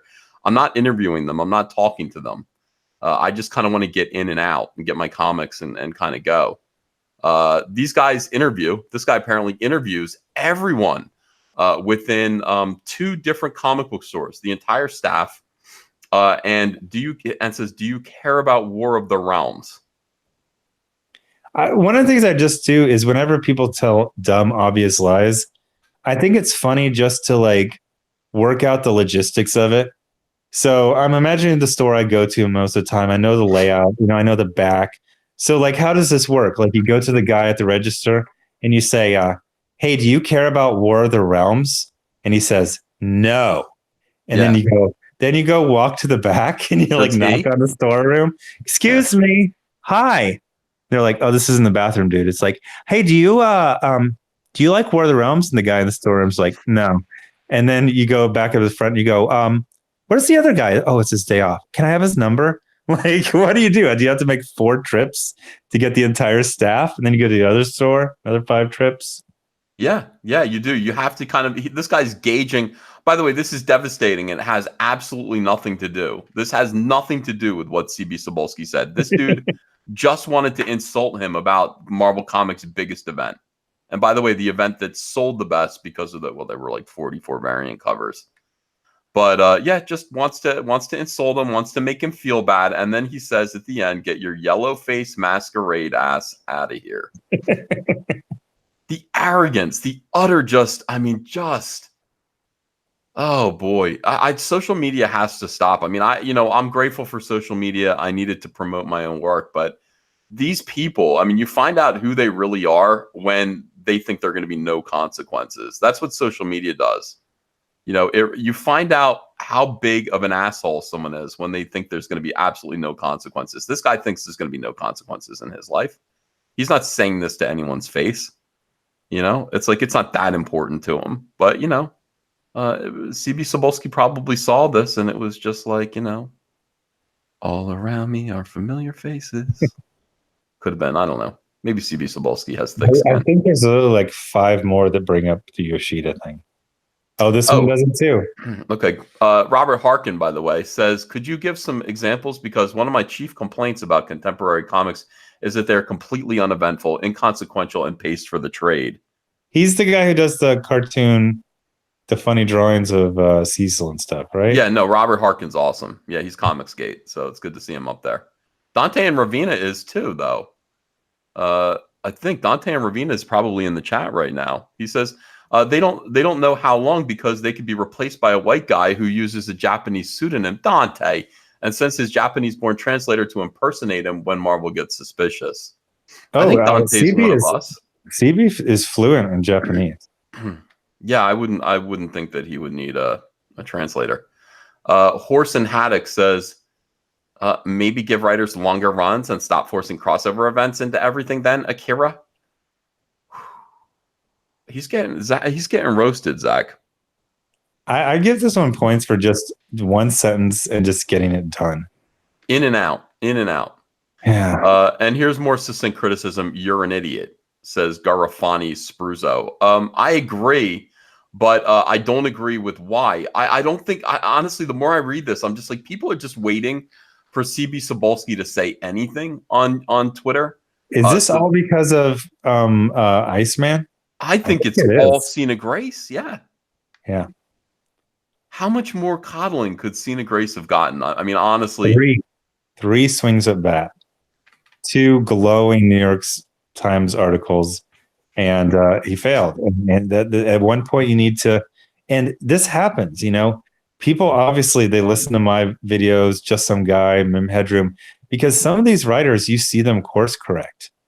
We saw Chip Zdarsky turn on a dime within a couple of months to be completely different. Even Gail Simone, like all of a sudden, like woke up and wrote one really good issue of Iron Man. And I think it was literally like to prove us wrong, but it's like, oh, so you can still write good like you did 12 years ago. Okay, so that just made it even worse. How bad Domino was. Like, why weren't she? And then we know why she's not writing, because her career is not based on sales. Her career is based on Whisper Networks, being on Twitter all day, the whole convention circuit scam type of thing. So it's not about actually writing good.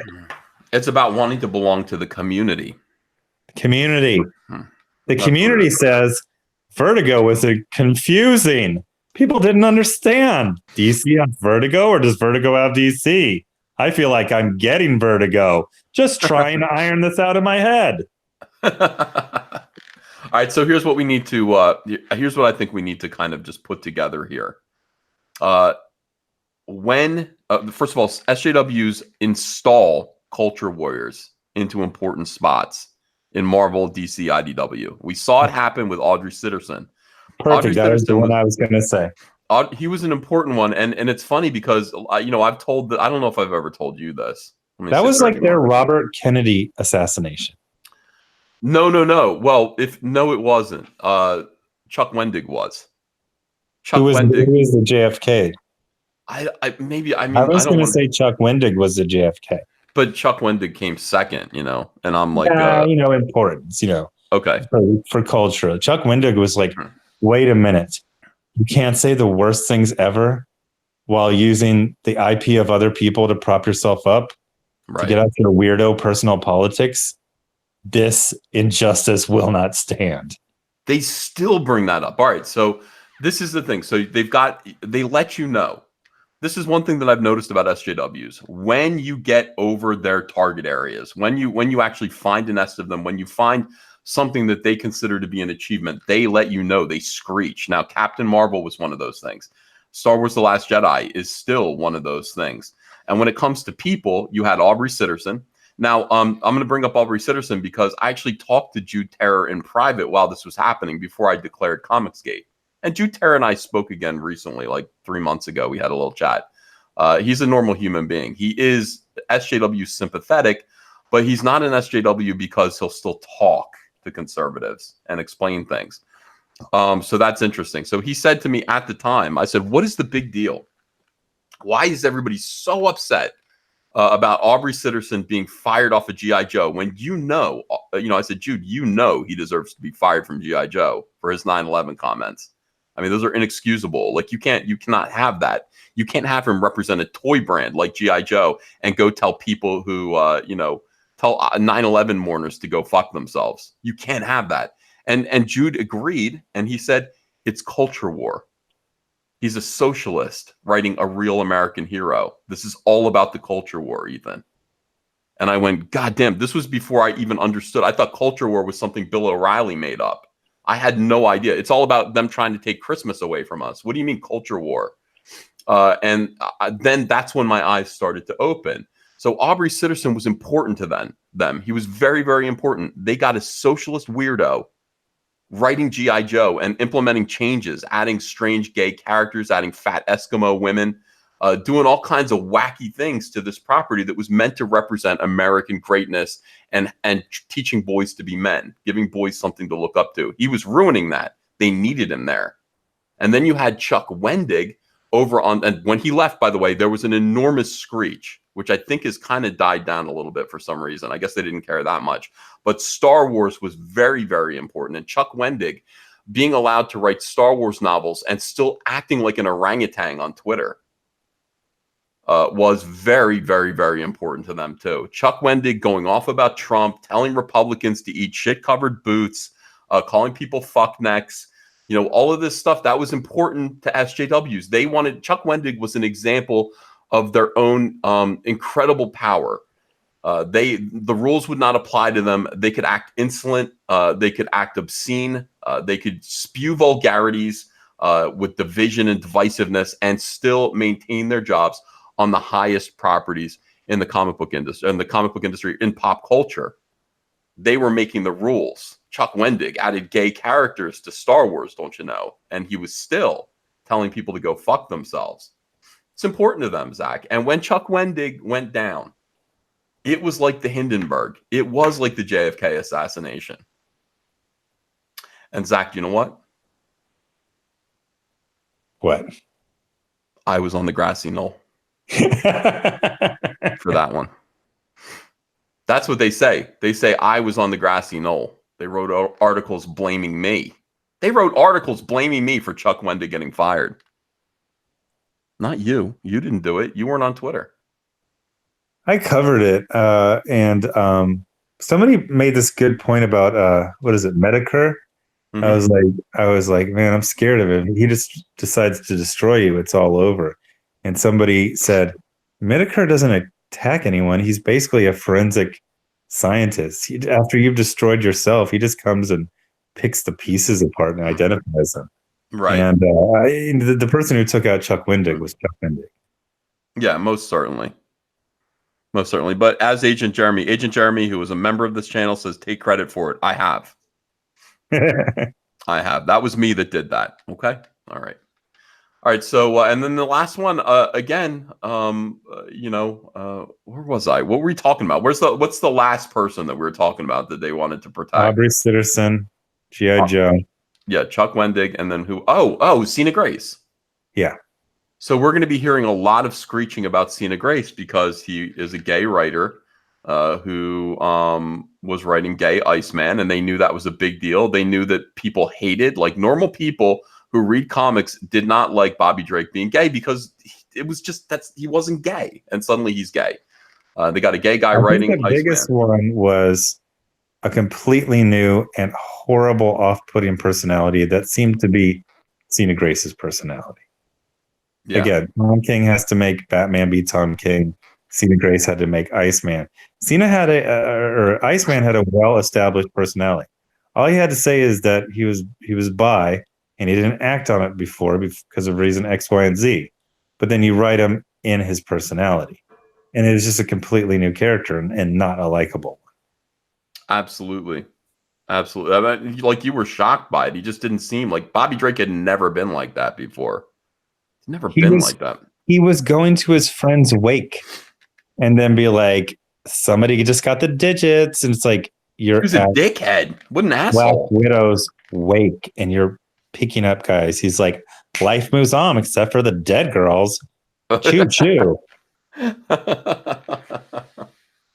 Yeah, it was like I don't know. It was like Sex in the City, but with one dude and Iceman. You know, the funny thing was that he would interact with other gay characters like Richter from the New Mutants and X-Force.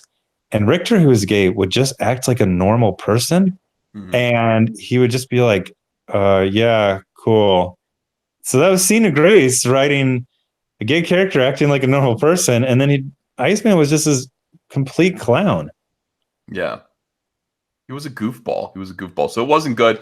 Cena Grace being removed, and by the way, again, two times at the plate, struck out both times, and that's still not enough. They're still going to give CB Cebulski hell, and I think you're right. I think that's exactly what this is all about. So let me just look at these last couple of things here in this article, Zach, and then I'll let you go. I can tell you're tired.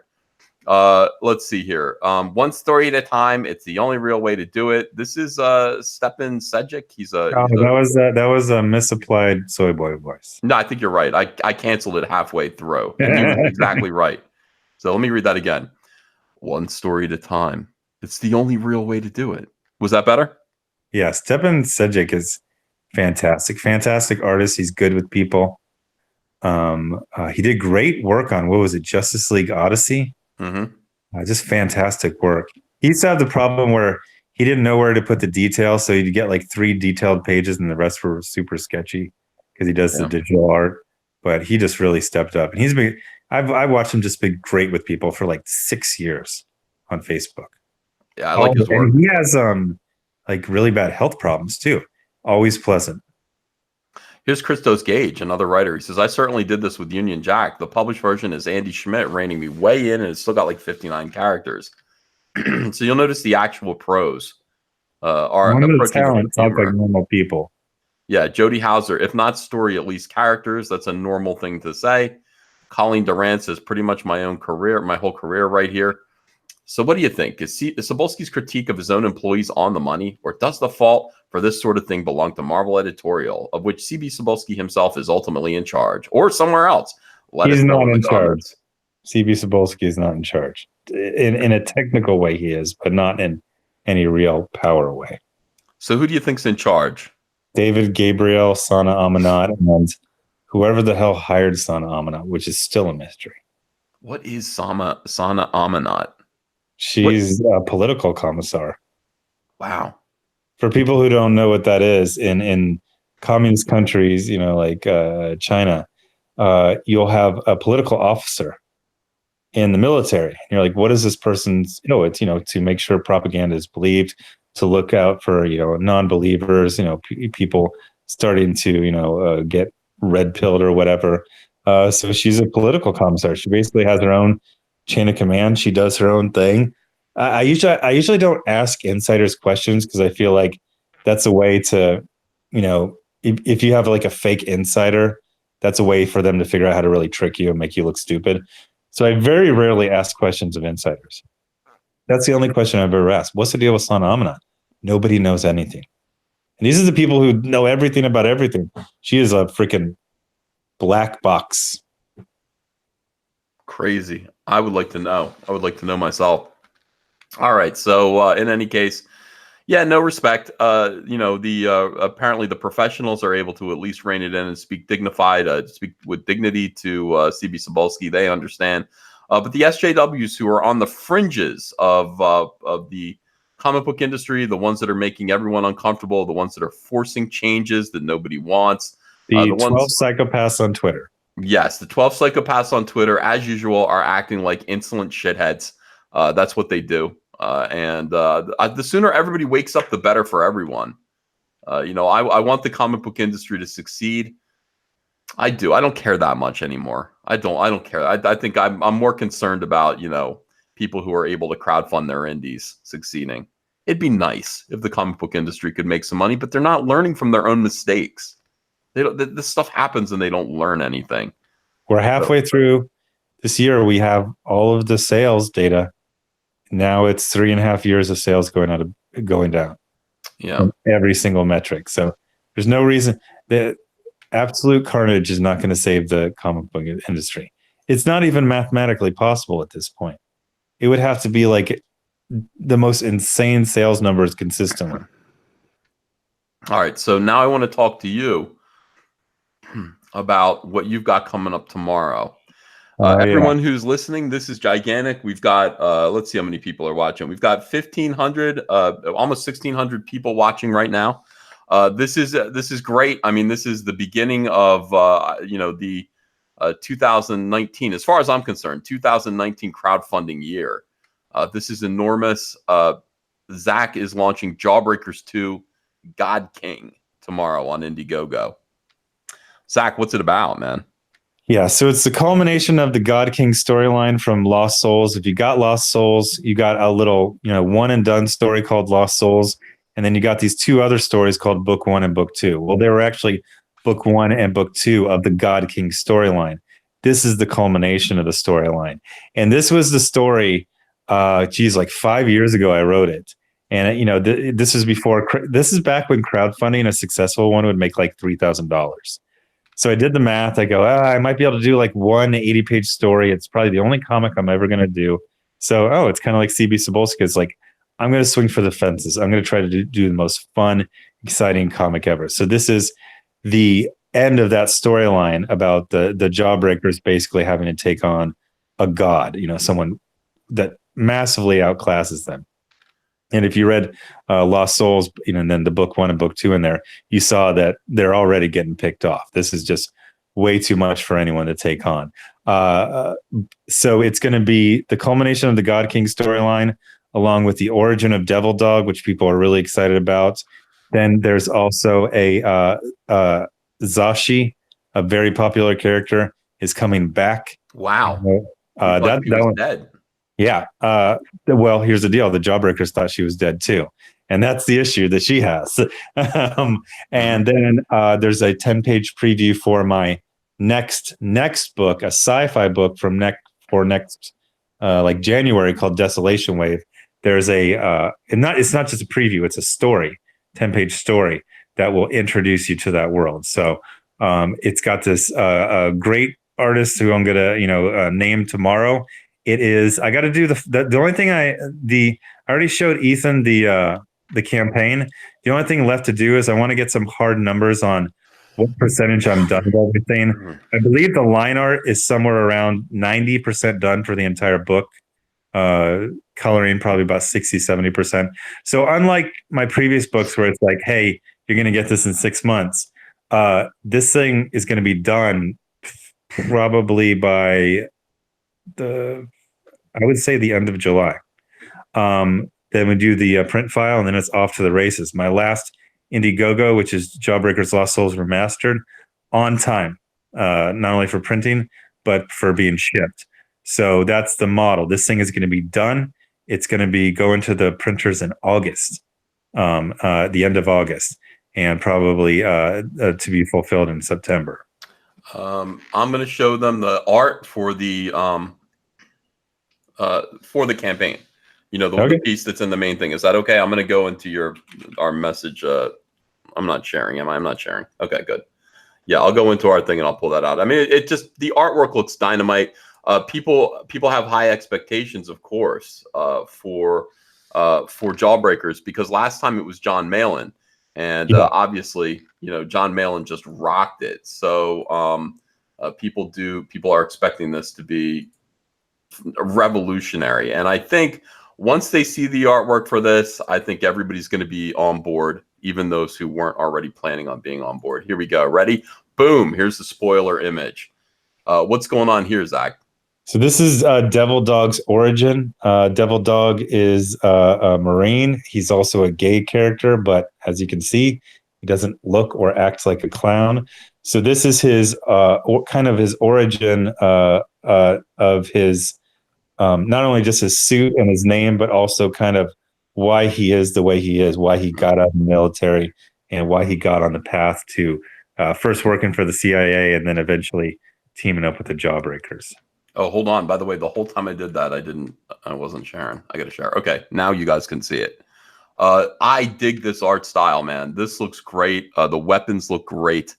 What time is this launching?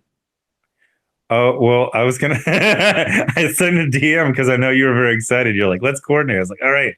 So when do you want to launch? I mean, I can launch it in the morning, but I think you were saying you wanted to do something, unless this is the something, in which case I'll probably launch about 9 or 10 in the morning.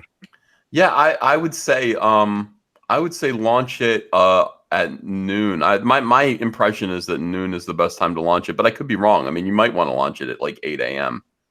You know, I still got a little bit more to do. I got to do the pie graph to ensure that I will never make profit off of this. By the way, people are saying it's not Malin this time. No, guys, John Malin, you may have heard of something called Graveyard Shift, and Graveyard Shift 2, which is John Malin's own book, is launching at the end of this month. So this whole summer is going to be insane. We got Jawbreakers God King. We got Graveyard Shift 2. You're working on Rainbow. It's going to be Rainbow Brute. Screw it. Rainbow Brute. Sue me. Rainbow Brute. And then there's another one. There's another one that I was excited about. It's coming out as well. Let's see. Starblades. Starblades. Oh my gosh. So this month showed me like I believe like 10 pages of it. Yeah. Freaking amazing. Dude, it's so good, man. It's so good. And Kyle still got to color Rainbow Brute through this. So I'm like, oh my God. He's going to be a busy guy. So basically, everyone, we need about $100 from you this month. It's going to be tight. You're going to have Jawbreakers. You're going to have Graveyard Shift 2, and we're going to have Kyle Ritter's Amazing Starblades, dude, that I'm seeing at least 500,000 for that one. Starblades is like the way. I mean, he's shown some stuff publicly. I'll just say it makes me think about Silverhawks. If this was 1985, it would have been that next big franchise with the cartoon and the toy line and the lunch boxes. Like, it's freaking awesome. And I kept like asking questions. I was like, who drew this? And Ethan's like, he drew it. I go, no, who drew it? No, he drew it. Yeah. So why doesn't he work for Marvel? Well, it's because it's 2019 and Marvel is a complete shit show. There used to be that fear. It's like, oh, I got this great artist. Oh, I'm really worried. They're going to steal him and put him on X-Men. It's like, no, there's nothing to be worried. Like, the whole industry is freaking destroyed. There's no money to be made. They can't afford Kyle Ritter. I can afford Kyle Ritter. You can afford Kyle Ritter, but Marvel and DC. That's what I said. I go, the only person who can steal the artists who work with me is Ethan. Yeah, nobody else really can, and that's just the way we want it. We want people to come. By the way, everybody who works with me is going to make money. Everybody who works with me. You want to work with me. You want to work with Zack. You want to work with us because we're going to pay you better than anyone else, and you're going to get a whole new audience full of fans. You guys here are the support. You guys are the fans that matter. You're the fans who actually pay for these books. So this is the situation. Tomorrow we're kicking off 2019, I think, in a real big way. Classic old school Comicsgate, the biggest of the big. I mean, this is the Star Wars of Comicsgate, Jawbreakers. Oh, I mean that in a good way. I don't mean that in the Disney what way. is yours? Is Star Trek? I am Krull? Krull. I don't know. I'm not sure what I am, but you The are. Last Starfighter. I'd be like ET, wouldn't you say? You know, I mean, if you're Star Wars, I'd be ET. Hey, so answer this question, because me and Zaxxon used to talk about this. Okay. If ET is real, wouldn't everyone, even like the kindest hippie, you just want to kill him right away? You'd pick up a gun, you just shoot him. Yeah, I think that's the safest thing to do. People would be absolutely terrified of him. Yeah, I think because you don't know. I mean, even as cute as he is, you don't know what he is. You don't know what he He's can do. cute in like the good, what was it, Vilmos Zsigmond cinematography lighting. In real life, he would just be this horrifying, leathery creature. Yeah. And that heart, the sound his heart makes, that real, like, yeah. whoa. People would just shoot him or try to run him over with vehicles. I would try the vehicles. I would try to run him over with vehicles. I never liked ET. I never thought ET was charming at all. You know, I was not a fan of that. I much preferred Poltergeist back then. I thought that was the better Spielberg assisted project. But ET was, and everyone loved ET. They loved him. But you're exactly right. You have this instinct about monsters. You just want to kill them. You don't want to study them. No, that's you don't want to be their friends. Yeah. Kill them. They're like, yeah. No, I don't like monsters. I don't like Dracula. I don't like Frankenstein. I never found Frankenstein sympathetic. Even if he's nice now, do you think he's going to be able to consistently be nice? Sure, he didn't kill that one girl by the lake, but probably next week. Dude, it's the same thing as chimpanzees. You remember that chimpanzee story? A woman had a chimpanzee for 25 years, best friend. Yeah. You know, it was their pet. And then one day, she's giving it pills for some reason, as it turns out. But she brought her friend over, and the chimpanzee went absolutely crazy, jumped on her friend, and literally ripped her friend's face off in front of her, screaming. Rah! And she had to call 911. You know, oh, please send someone with a gun. What's happening? A monkey is ripping my friend's face off. The guy's like, a monkey's ripping your... Yeah. No, for real. In the background. And they eventually sent somebody over there to shoot the monkey. And this woman had to have restorative facial surgery, eventually died. You can't trust people. You didn't hear this story? I know the one about the woman in France who had to have a face surgery. And it was because she took pills to kill herself. And then her dog tried to wake her up. And then the dog chewed her whole freaking face off trying to wake her up. Oh my God! Yeah, see, that's the thing about dogs. No, this happened in like where it was somewhere here on the East Coast. It was in the United States. It might have even been Connecticut. But this is the thing: don't mess around with monkeys and don't mess around with animals that you don't understand. You're quite right to want to kill ET. I mean, that wouldn't have occurred to me. But you know, I mean, you find. I don't know. You find even when sometimes I'll go into my pool filter and there'll be a big beetle in there. And I remember when I was a kid, there was a beetle right here in New Jersey, had an enormous stinger coming out of its ass. Like it just kind of popped out of its ass and it was dripping venom, you know? And I remember seeing that and going, oh my God, like it was big. I'm afraid to reach in there because I don't know these beetles. I don't know what they're up to, you know? So it's the same thing. Do not trust things that you don't understand. Nature is trying to kill you all the time. 100%. 12 years in the infantry, whenever people talk about like nature trails, I'm like, okay, so you park your SJW and then you walk on a very well-maintained trail. All nature is trying to do is kill you or just kind of stare as you die. Every single thing is meant. Bugs evolve to be ugly. Chimpanzees have insane strength for, per pound of muscle. Just everything's killing you. I'm actually kind of wishing that this devil dog he was shooting off screen was just like this whole herd of ETs rushing at him. Why don't you do that, Zach? You know, these are your comics, man. You can do whatever you want. I want to get to ET, and it's just Jawbreakers versus ET. Oh my God! And you find out what ET can really do, and then he's like ET, Yoda. ET couldn't. He could fly, but slowly. Oh, you could totally 50 cal a whole herd of ETs. Just cut them No, straight. no, no. I'm saying the ET is secretly Yoda. And like when you first met Yoda in Empire Strikes Back, what can Yoda do? Oh, you know, he can nearly kill himself lifting an X-wing out of the swamp with his mind. But I mean, you didn't think he could do kung fu. You know, And I'm do just saying that. and stuff like that. Yeah, like I'm saying, ET What did you might. see? ET could barely walk up a ramp. I know, I know. He wasn't He's trying though. pathetic. Yeah, ET versus Yoda. By the way, have you? I can't even explain how my brain from ET to Bruce Lee, Yeah. but and I'm sure someone is pretending to be offended by that right now.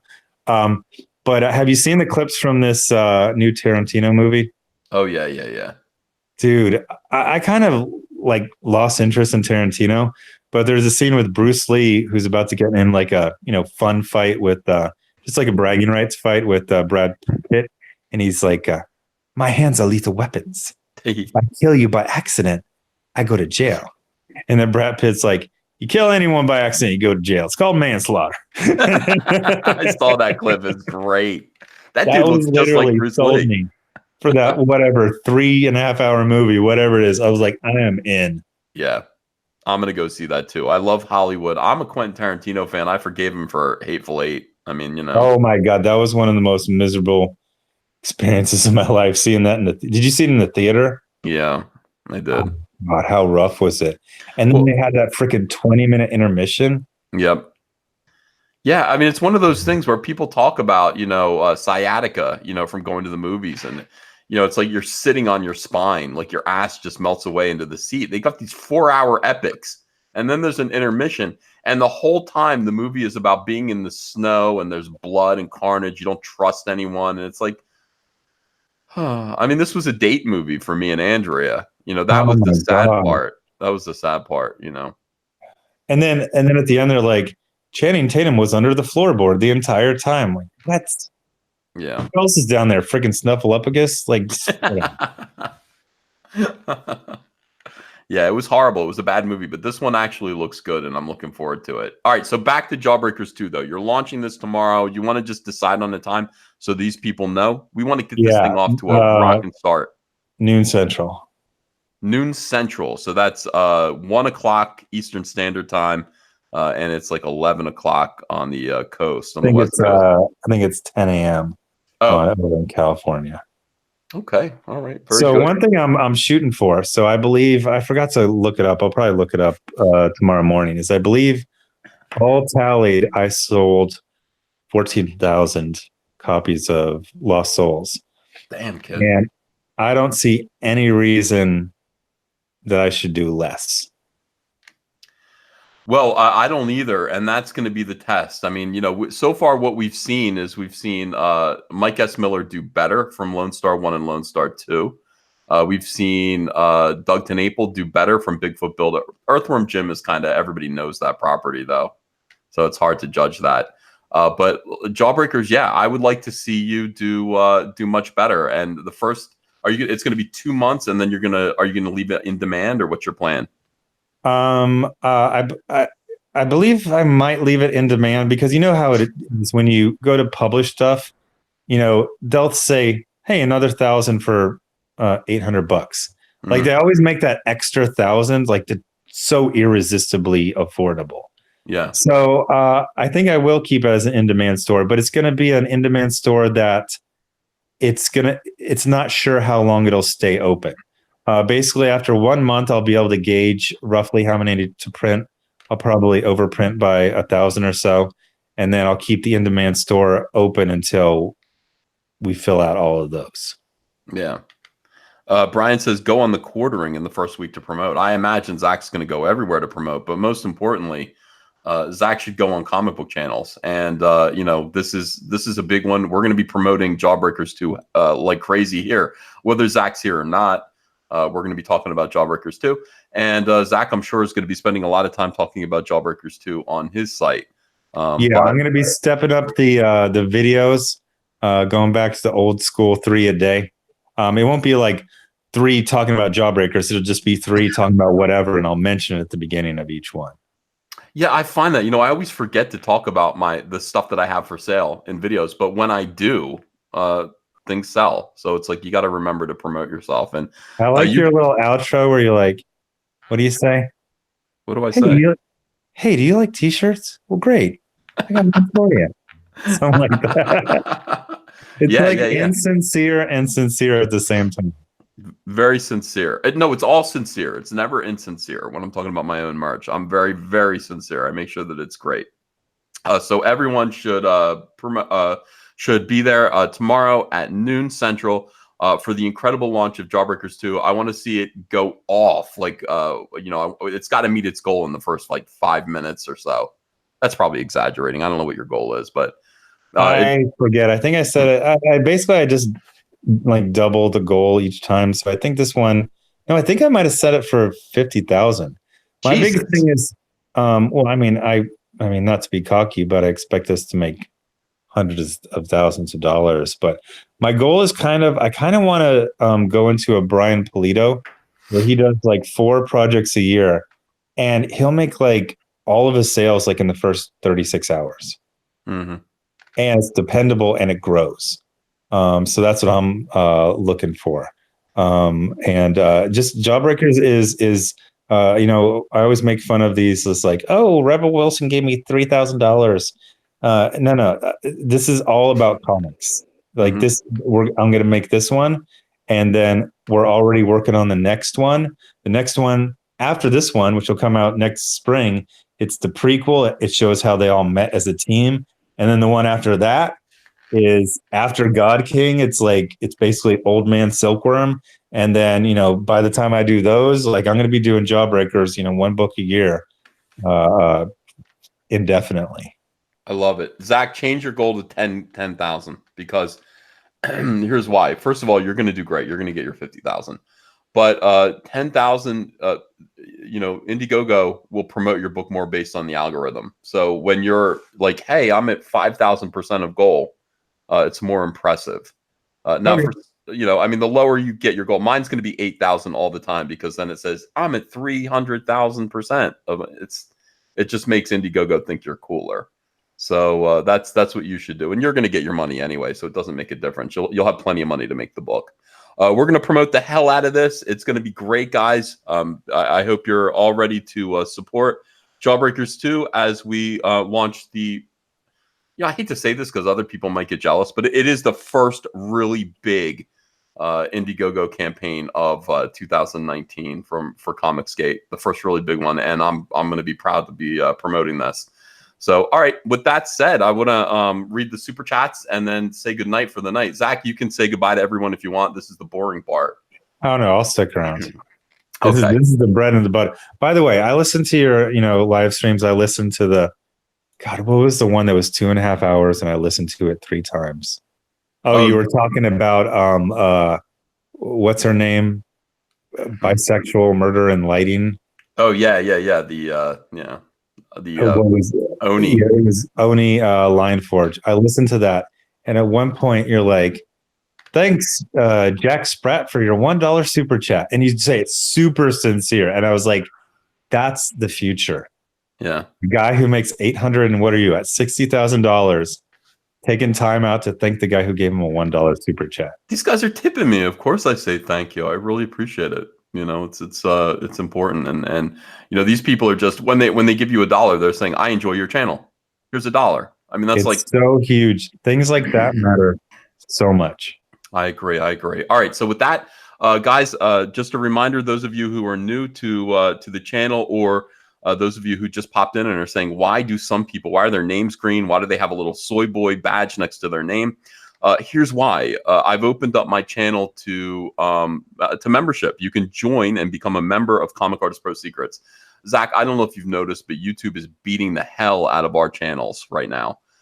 They are suppressing our views. I got to 100,000, and all of a sudden, I started treading water. Yeah, they're doing this deliberately. They're going to do this all the way up to the election, and all of my videos, unless I did a very kind of nice video today about Star Wars, and then that video stayed monetized. But then I came out and said, why does CNBC keep lying for Disney? They did it again. We caught them lying. Boom, demonetized right out of the gate. So when I'm aggressive and what, I know this sounds crazy. too many capital letters or exclamation points, I think, sets off the algorithm. You got to be kidding me. Is that true? I think so, because whenever someone gets something demonetized, I always say, "What's your title?" And I How look about at it and I that? see that a lot, because if you think about it, that makes it like kind of clickbaity. It looks like World's clickbait. biggest unpopped pimple, and then Hmm. 10 exclamation points. Let me change that, Zach, and let's see what happens. I'm going to change the title really quick and take away.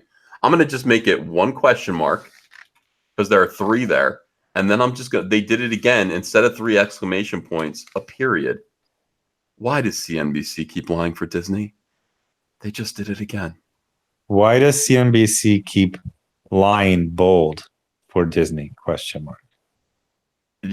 should be bold. Okay, lying for Disney. They just did it again. All right, let's try that. CNBC, the channel that has Shark Tank and The Profit. I think so. Yeah. Oh my God, I'm obsessed with those shows. I learned so much about business from those shows. It's ridiculous. Yeah. I don't know, but CNBC keeps putting out these articles, not the TV channel, not the channel on TV, but their website, where it's just propaganda. Like they're just like, hey, if you add up all of the box office gross for the 4 Star Wars movies, they made their money back, and from the money that they paid to George Lucas, and it's like, that's gross, you idiots. But why do you lie? Why do these people lie? It does piss me off, and CNBC does it over and over again on behalf of Disney. It's almost like they think people are really, really dumb. Well, they always do this purposeful confused all the time.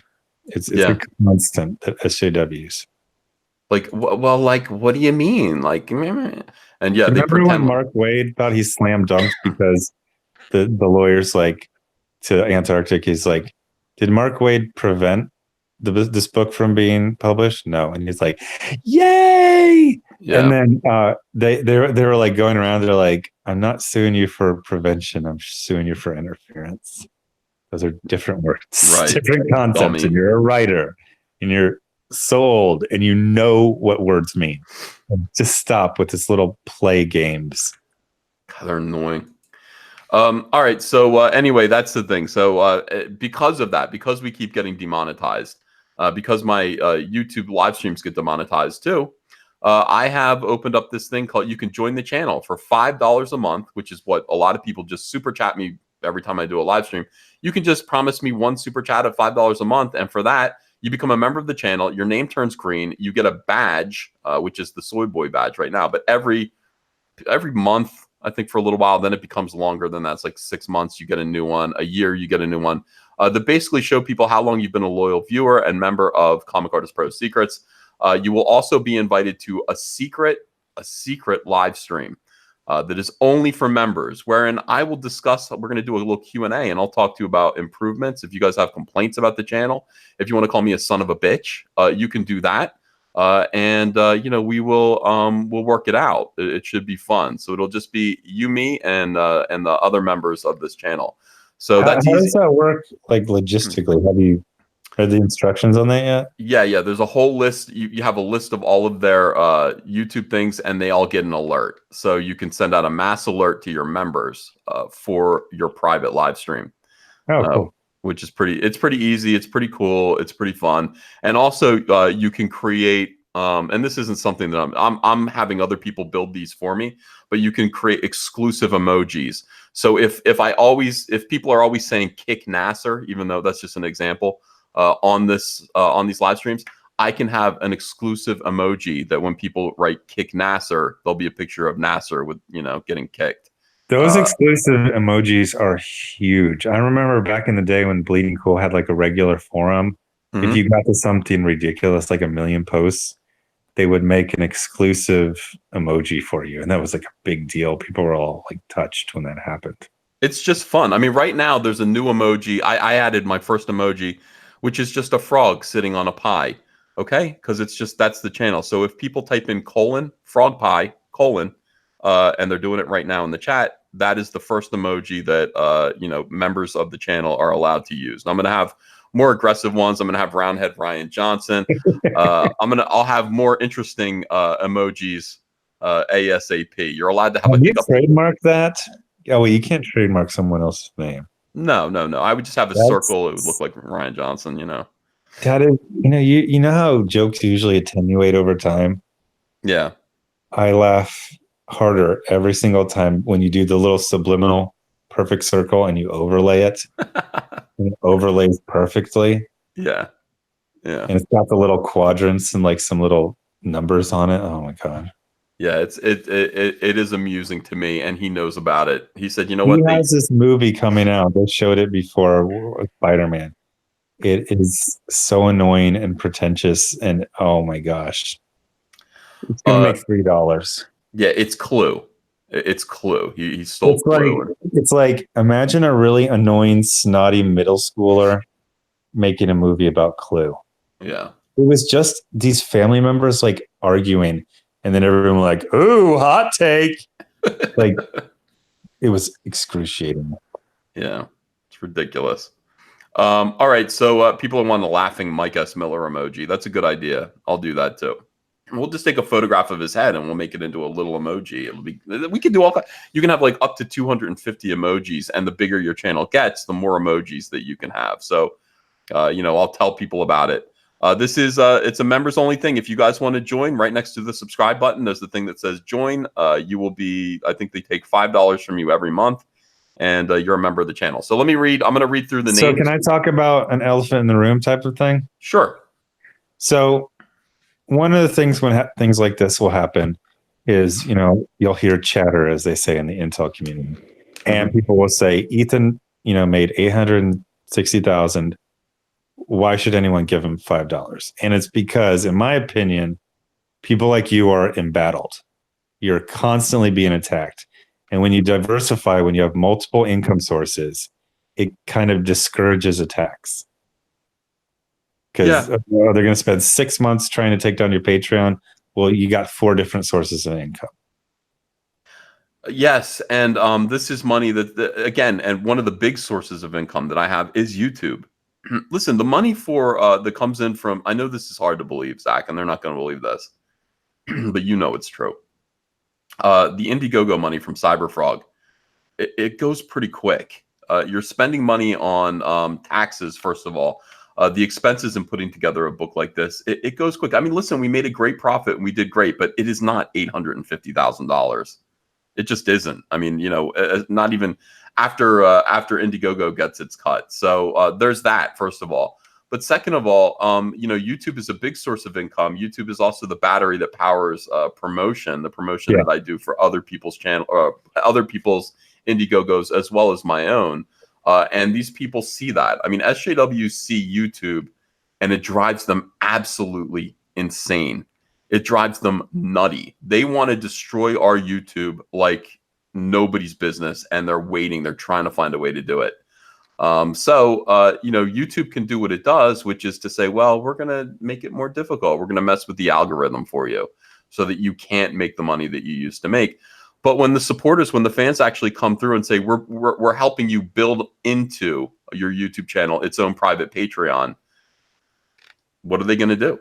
What can YouTube do about that? It's in your hands now. It's in the fans' hands, which is where it belongs. It's like I only people who join my channel, I want them to join because they enjoy the content. They respect the fact that I create something new for them every single day to watch.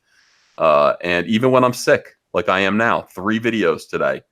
Does that deserve your $5 a month? Are you having fun? Then thanks for joining. That's kind of the way I look at it. But yeah, we have to stay vigilant. These people, Zach, they spent so much energy trying to take down your Patreon. And then I took it down, not because of anything they did, but because of that Jordan Peterson said he was going to come up with a replacement. Yeah, it never happened. But this is the replacement, Zach. I think this is the better replacement. Yeah.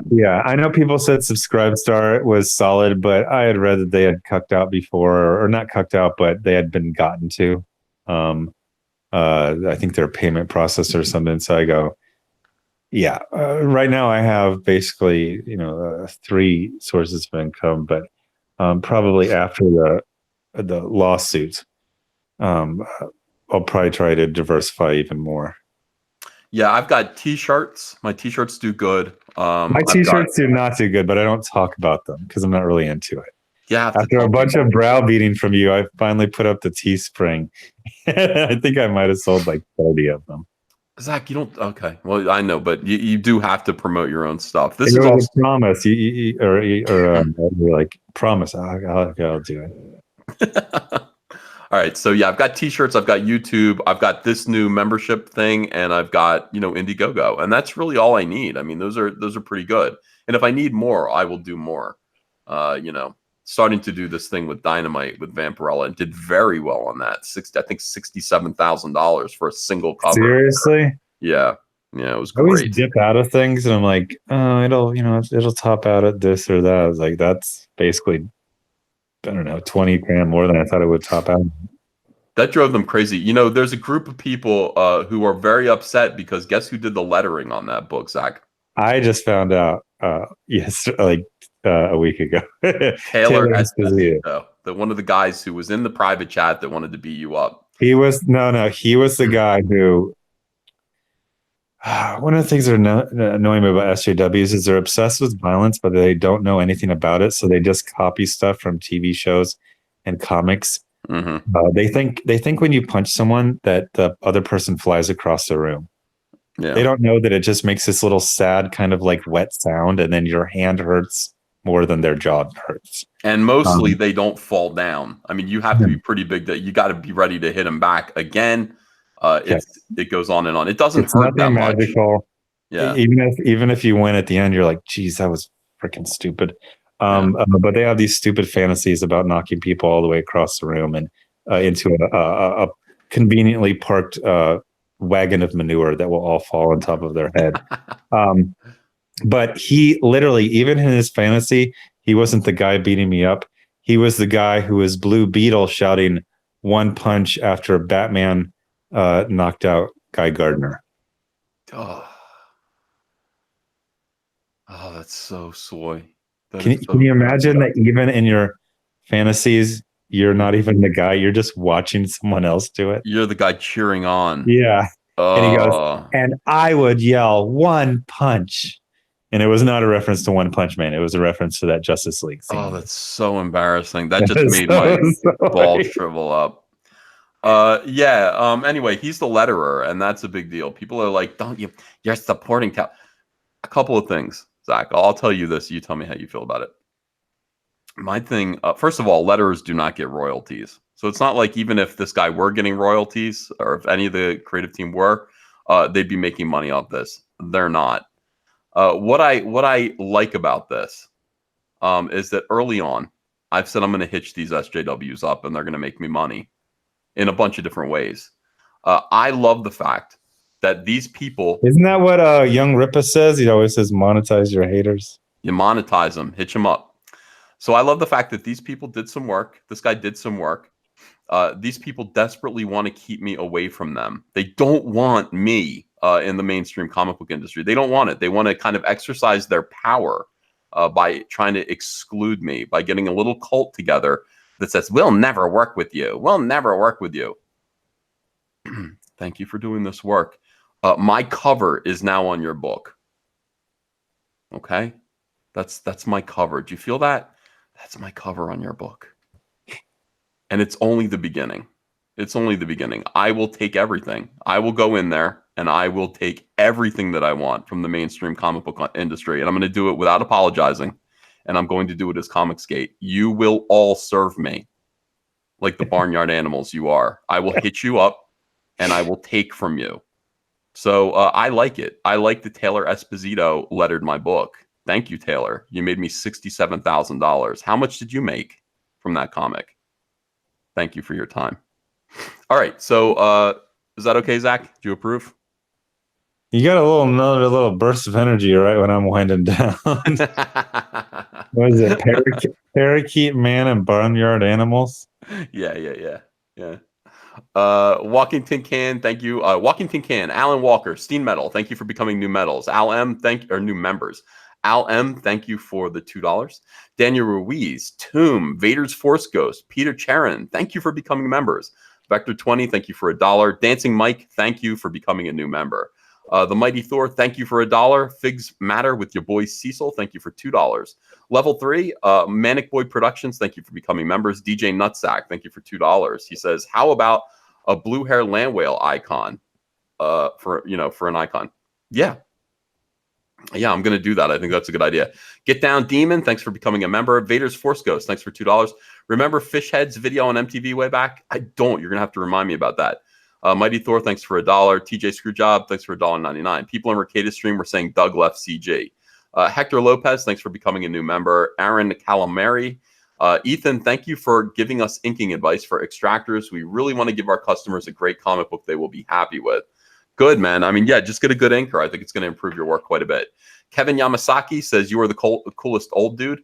Vader's Force Ghost says, your content is fantastic. I want to buy Cyberfrog. The link's in the description. If you want to buy a copy of Cyberfrog Blood Honey, you've got about 3 more weeks to do it. It's at the printer right now. We've overprinted the last cover, so I think we'll be able to support anybody who wants to buy a copy, and that could include you. So make sure that you back Cyberfrog Blood Honey today. Yellow Flash 2 says Sobolski is a fat clown. He doesn't mince words, does he? Yellow Flash 2. Mikey TG says, EVS, thanks to your videos, my baby instantly chills out or goes to sleep. To Hello by Ice Cube. That's alarming. Matt Becker says, you should cranked Louie Louie and done a cannonball. Yellow Flash 2 says he's resisting comic sales. Rodin, thanks for becoming a new member. Jeff Meyer says, at this point, Marvel is sadly in need of a complete reboot. Maybe Mephisto via One More Day's foot in the door or the Beyonder. Damage is too much. Dancing Mike says, he resists finishing Creature of the Night. Tatooine Junkman says, Professor X is in the office buying Bitcoin when ex-Whammon bust in full of feminist rage. They give him their list of demands. Professor X tells God, kill me now. Raging Golden Eagle says, you must both be allergic to NPCs. Dude, we are, but we're fighting it. SKJ, thanks for 2 $1 super chats. White Wolf says, Uncle E, go to bed. Got to be up early to save frogs. No, I meet him the other way around. I'll go out and check the frogs at 5 a.m. Rory Butcher, new member, thanks for joining. Grundy, born on a Monday, thanks for $1. Jeff Meyer says, for God's sakes, Game and Sandman is ground freaking zero for great story over any political message. No one cares about the politics of Sandman. Agent Jeremy, Rezakai, Andrew Venables, Monroe, James Jordan III, Yanahul, Sewer Shark, The Secret Laboratory, Professor Geek, thank you for becoming new members. Sketch Therapy, $2, says, discuss Wakanda's Axe Deodorant Diversity Heroes GB. Do you know what that is? I don't know what that's about. Some people sent me something about Axe Heroes called The Freshman. And it's about deodorant? Yeah, it's I didn't really see much to talk about there. It's the comics has been doing that forever. You give them 100,000, they'll make some trash superhero team. King Kids Club it's called The Freshmen, but they're women and they're wearing Axe, but women don't wear Axe. I don't know. Sci-Fi says, hopefully you don't do a Doug and end up selling more than you printed. No, I'm going to print a significant amount more of the third cover. The third cover isn't limited. It's they are going to be available. So I'll have crates of them. So feel free to buy. Leland Baker, Harry Bergeron, thanks for becoming new members. Barb Rogers says, I'm rogue, but I'll gladly super chat. Not into the member thing. That shouldn't make me any less Comicsgate. I support it nonetheless. Barb, you super chat me so much that you don't have to become a member if you don't want to. And I appreciate your just being here. Thank you. Last Crusader, new member. Thank you. Storytime with Yan Zhao says, Zack, I'd buy that World War II book. John Chedester says, EVS without the Ben Shapiro promo, Comicsgate wouldn't have $22.39 minimum as I came through Ben. But same time, I am part of the minority of his audience. Yeah, no, I fully expect that, Mike Miller got some customers from Ben Shapiro, but I don't know if that's the best way to get a lot of customers. But I'm glad we got you. Mighty Thor is a new member. Welcome. Thank you. SSJ Future Gohan says, Zack and Ethan are gods among men. Laser Pants Toy Junk says, iOS sucks. There's no join button. That does suck. Manic Boy Production says, we need politics, agenda-free comics, SJW comics. Comicsgate is all about quality, escapism, and customer service. It's the future of comics, period. White Wolf says, how about an 18th century setting superhero comic? There is one. It's called Vestige. That's on Indiegogo right now. Go check out Vestige. I think you'll enjoy it. No, that's 19th century. 18th century is the 1700s. I don't know. Nobody's done that yet. Automato says, Space, have you given up on the hole into hell? Zach, I was going to launch Soy Boys into space, but then I heard about this crack in the earth that is so deep that somebody lowered a microphone and they heard the screaming souls tortured in hell. I said, widen that hole and let's start dumping them in there. I'm for either way, Automata. It's fine. Gark777, Razdoc, Maxterpiece, Eskimo Phono, Extraordinary Jackson, and Captain Black Cheese Mo. Thank you for joining my channel. Count Dracula says, long time no see. God bless. Good to see you. Nessie Thomas, none your business. Thanks for joining the channel. Ghost Radio, thanks for $2. Vault Keeper, thanks for joining the channel. Unhinged Crank EVS, did you see that fight that broke out at Disneyland today? No. Send me info on that right away. That sounds like fun. Mark C says, on November 18th of this year, Steamboat Willie hits public domain. Oh, yeah. Zach, I know you're a big fan of the public domain. Oh, yeah. So, first of all, I don't think it's this year. I think it's 2024. But some people, just some guy, he had talked about it. And one of the things that's exciting about this is that we have years to get ready. So, one of the things, and actually, I'll probably derail you if I talk too much about this. No, go. People want to know. One of the big things about trademark is people think it means like vaguely you own something, like you trademark the word Cyberfrog.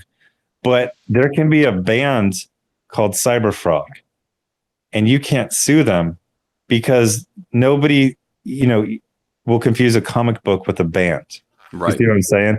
That's where there's like Everclear, the band.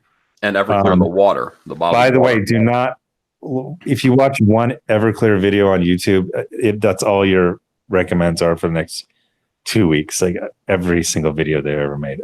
Good Lord. But so one of the deals is they say it's about preventing confusion. So I was like, what if you just do this? When Batman becomes public domain, you call this whatever, Dark Nights in a Dark City, whatever you call it. And then you say at the bottom, right below the credits, Meyer, Malin, whatever, hopefully, not associated with or endorsed by DC Comics. Am I crazy, or is that like a freaking real simple solution? They'll still get your ass handed to you. You will have to make sure, you will have to tread the line. So much about Batman has been trademarked. So the bat symbol has been trademarked. Pretty much everything about Batman has been trademarked. You could still, here's what I think you could safely do. You could reprint Detective 27. I think you could do that.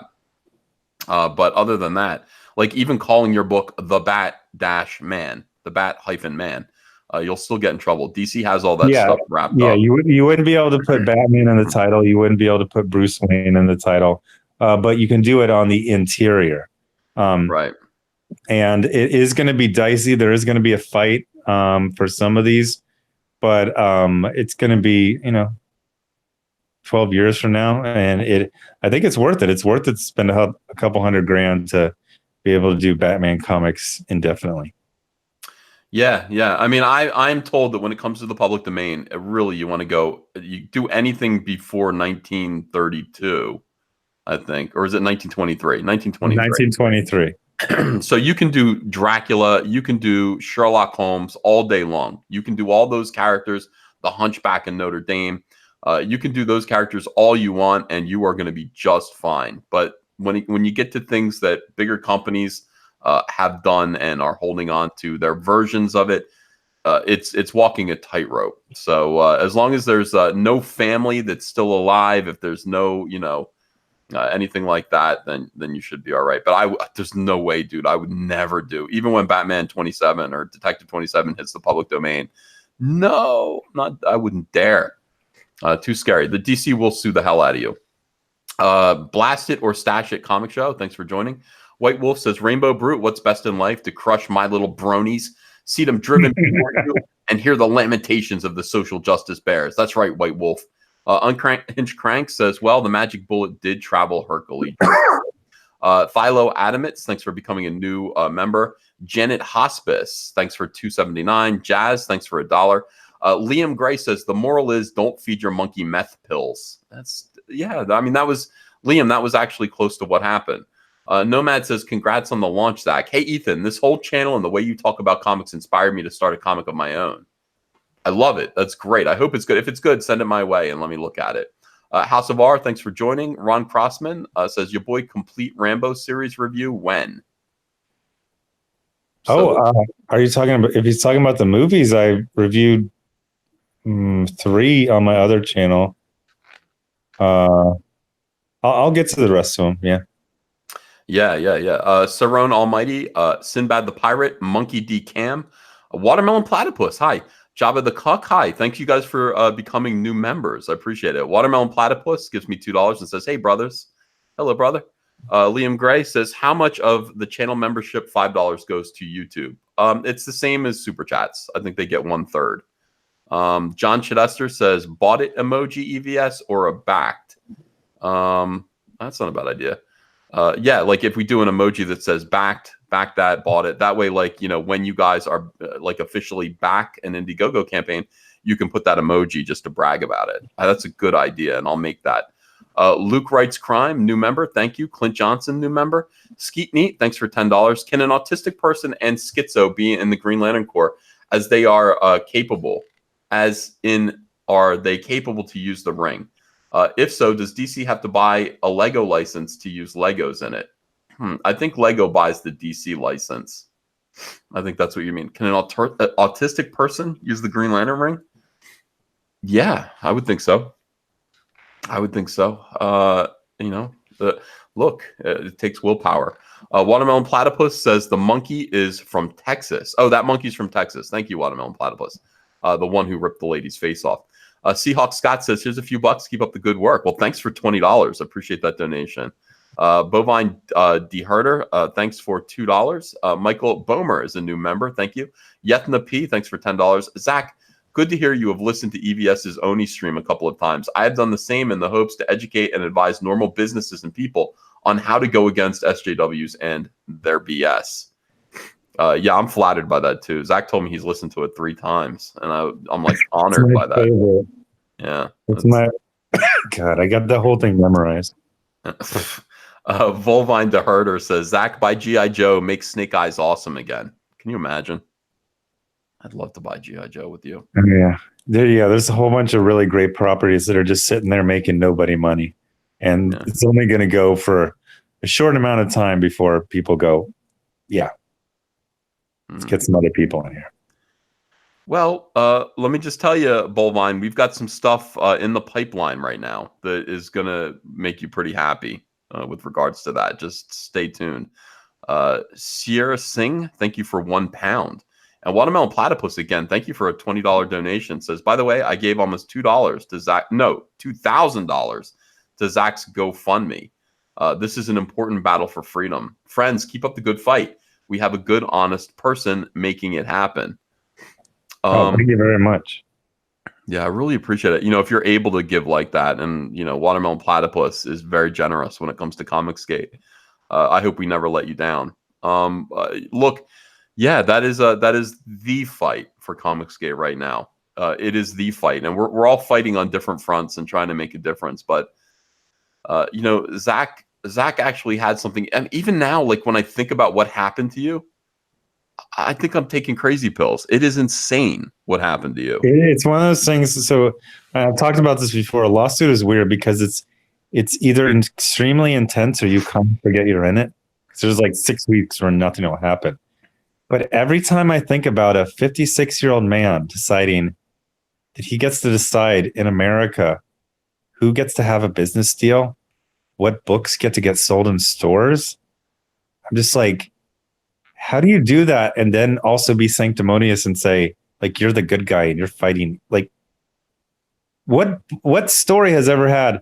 And then the so-and-sos came in and they told people what to think and they told them what they could read and everything. No, that's bad guy behavior. Like, straight up and down.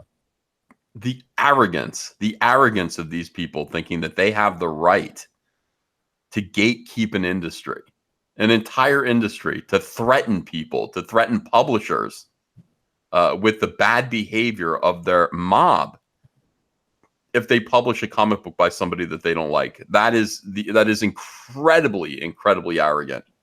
One of my favorite things, just because it's so obviously villain behavior, is when one of these creeps says, so we've been monitoring your activity and we noticed you talked to this person who talked to this person. That's pretty problematic. What are you going to do about it? Mm-hmm. Just feel like you're like, wait, so you're, and again, what time in history it's like, and then the so-and-so's invaded and they monitored who everyone talked to. Yeah, what are you, the and they KGB? scared them. What the fuck is going on? Like Like, freaking Stasi. yeah, oh, unbelievable. When you think about that, and we all experienced it, and I'm telling you, we're free. Comic skaters are free from that at this point, and it's like, I think we've become, I think we've wisened up. The longer that comic skaters are stick around, the more clear it is that we are the good guys in this fight.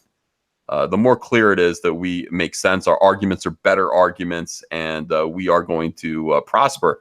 But the longer we stay out of it, also, the more insane it seems. And the more you realize that everyone on the inside is absolutely terrified. They're still living under this regime. They're still being monitored by each other. Yeah. Yeah. It's constant, and it doesn't even matter if you're making 500, 600,000, $1 million, you're still scared of these evil creeps. Mm. Yeah, and they are, and they're terrified. And I still feel like a diamond just completely what is it called? What is it called when you like cut the balls off the sheep? Sheared? No. There's this very specific, I'm sure the chat will have it in like 3 seconds. Yeah. When you gelding. Gelded. Yeah. Yeah. Dynamite gelded these creeps just by kind of forgetting they exist. Yeah. With you, and then it was like, what was it like? Within like a week later, it was Christopher Priest, and then Christopher Priest sold freaking 160,000. Yeah. Oh my gosh. This is what Marvel is hoping for with Jonathan Hickman on freaking Age of X, and freaking Christopher Priest did it with Vampirella. We have to move forward. I mean, ostentatious demonstrations of us being prosperous is exactly what this industry needs. Absolutely. Normal people do not get bothered. You know how, remember, when Will Smith was like the biggest thing in like the late 90s? It was exciting. They're like, he just made $20 million for Wild Wild West. You'd be happy. Like, hell yeah. You'd be like, talking to your friends. Will Smith's making $20 million. What? I was freaking working at freaking like McDonald's, and I'd be happy that Will Smith's making $20 million. You like someone, you're happy that they're successful. You want them to be more successful. Well, I want everybody to be successful. I get excited when Indiegogo campaigns do well. I want Indiegogo campaigns to do better than us, because it just means that things are getting bigger, things are improving, and the idea of crowdfunding is prospering. There's still, by the way, the SJWs in comics are actually turning against the very idea of crowdfunding now. They're the ones who started it. But Tom Taylor had crowdfunding as the villain in Spider-Man. That is the cringiest shit imaginable. But I saw your video about that. I'm just like, these people are terrified. Spider-Man is taking down an organization that lets crowdfund, deductibles for health insurance. Because there's a fee. Because everything should be free, except for Tom Taylor's comic books. Oh, those actually should be free. Honestly, yeah. I mean, technically, mine are subsidized by the channel, but it's a chore. Yeah, I find this to be incredible. I mean, I'm told by people that, the real reason why Comicsgate is hated, there are two reasons. There are two motivating factors as to why we are despised and why we must be destroyed. And the first one is very simply that we're anti-SJW. And that's the parasitic, we are trying to root out the parasite that's eating up the comic book industry. And that bothers them, obviously. But the second thing is, you wonder, why would these big companies collude?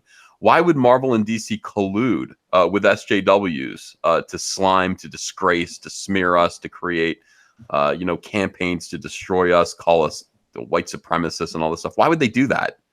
Well, it's pretty simple. We are showing people, we're demonstrating. And by the way, we are the biggest thing in comics. You have to understand, Comicsgate is the biggest thing in comics. Are people talking about War of the Realms right now? People are not talking about anything that Marvel and DC want them to be talking about. They're talking about us. They're always talking about Comicsgate. That's the power of this movement. That's the reason why you want to be a part of this movement, is because when you're a part of this movement, you're a part of the force that opposes what the SJWs are doing in the mainstream comic book industry, and you are a part of the thing that they're afraid of. Individuals by ourselves, I mean, that's cool. But when you're a part of a hashtag, you're a part of a movement, they fear and they hate us times 1,000. And it's great. Now, the reason why these big two companies hate us is because we are showing people, and everybody's talking about it, that they're not necessary, that they're being robbed. These comic book professionals, these creative people are being robbed every single day by the big two. Comic shops are being robbed too. Everything is a grift. Everything is exploitative. You are putting your energy and your life and your heart and your mind into characters that you don't own for a fraction of the money that comes in. You're making 5% of what these companies make off of these characters. They don't care about you. And when they're done with you, you're out of here. You're done. That's it. You're out on the street and you're begging on GoFundMe for money to replace your lungs. What are you, whatever it is, some medical problem. These companies don't care about you. And you know what? They're exactly right to not care about you. I'm not saying they should care about you. But what we're doing is we're saying you can go out on your own with your own IPs. You can crowdfund them. You can promote them yourselves. You're obligated to promote them yourselves. And you are going to, even if you don't make $850,000, even if you make $50, $60, $90,000 on your campaign, you're making an extraordinary multiple of what you'd be making slaving all day on comics that you don't really, do you really care about Spider-Man? Do you really care about Batman that much that you're going to spend your entire life doing that until they throw you out? Now, the big two realize this, and they're talking about it, and they're saying, look, if these guys keep showing other creative professionals that they don't need us, that they can just go and do their own thing and make a lot of money, which, by the way, produces comics which compete with ours, then we're in real trouble. So they're colluding with SJWs to shut up Comicsgate. It's incredible, but it makes complete sense. It makes complete sense that we are an existential threat to the mainstream. As they're dying, Zach, they're at their weakest point right now, and we are just kicking them down into that hole with the screaming people in hell. You and me. Who lowered the microphone? Who what? Who lowered the microphone? Did I lower it? No, you said somebody lowered a microphone into a... Yeah. Oh, I got it. Yeah. I don't know. I heard it on the Art Bell show. And imagine trying to find a rope deep enough to get your microphone down into hell. That's what was extraordinary to me. But they did it, Zach. Who is Art Bella? I just imagine this guy's like 90. I think he's dead now. I think he's dead, Zach. Oh, so you heard this a while ago. Yeah. This is when I listened to the Art Bell show in the late 90s, I think. Okay. I love that show. It was so fun. But yeah, so that's what we got to do. We got to kick them down into that hole. And that is why they're scared of us. And that's why we need to continue. And, we can disagree amongst ourselves. We can have little arguments and fights, but ultimately we need to kind of stay together, because together we can do great, amazing things. I don't think the arguments and the fights are any problem. I think they're actually a good sign. It shows that you actually have people talking and not, when the entire comic book industry lied through their teeth, joyfully stepping at each other. Vertigo, it's just confusing. Imprints are very confusing. Yeah, it's confusing. It's brand confusion. It's a big killer of the industry. And you're like, you all know you're lying. Yeah. And then 2 days later, DC comes out with a new imprint. Just no one says anything. That's not healthy. Propaganda. It doesn't sound happy. That sounds like people who live in constant fear. 100%. So I'm fine if there's I think it's healthy for there to be, what are we on? The Presbyterian and the Baptists and the Catholic, it's all Christianity. Hell yes. Yes, that's exactly right. I love it. I support everyone who wants to get out and make good comics. I really do. I want you on my, if your comics are good, but don't get me wrong. I hate to be mean. It's not mean. I'm harsh. I don't care if you're my friend. If your comic doesn't look cool, yeah, I'm not getting $5. That's right. I mean, some of you are like a Miss little me with that discouraged. Some of you are a little discouraged and your comics just are not up to snuff yet. And that doesn't mean they won't be one day. But they're not right now. Not everybody is going to succeed under this crowdfunding model. Not everybody will. I mean, you still have to convince people to buy your book. That's key. So don't get sad if if you put your book out there and it doesn't come back with the results that you want. You're just not ready yet and you require more practice. Can't have everything all at once. But those of you who are good, those of you who are talented, who have the skills that you've worked for your entire life, you do not need the big two. You don't need them. You can rely on yourselves. You can rely on each other.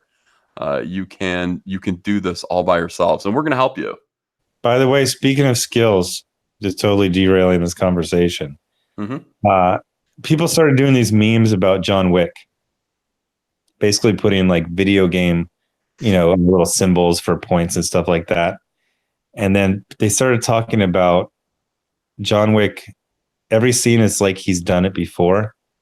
So I started thinking about this idea. John Wick as someone who's stuck in a perpetual loop of endless violence and literally reliving all of this stuff. That's why he's so good in those gunfights. He's literally fought them 300 times already. Whoa. That's a cool theory. But no, Matt, and he kills more people every single time, but it's never enough. And he just repeats it endlessly forever. It's his hell for, failing to save his wife or something like that. Where did you hear this? Did you just make this up?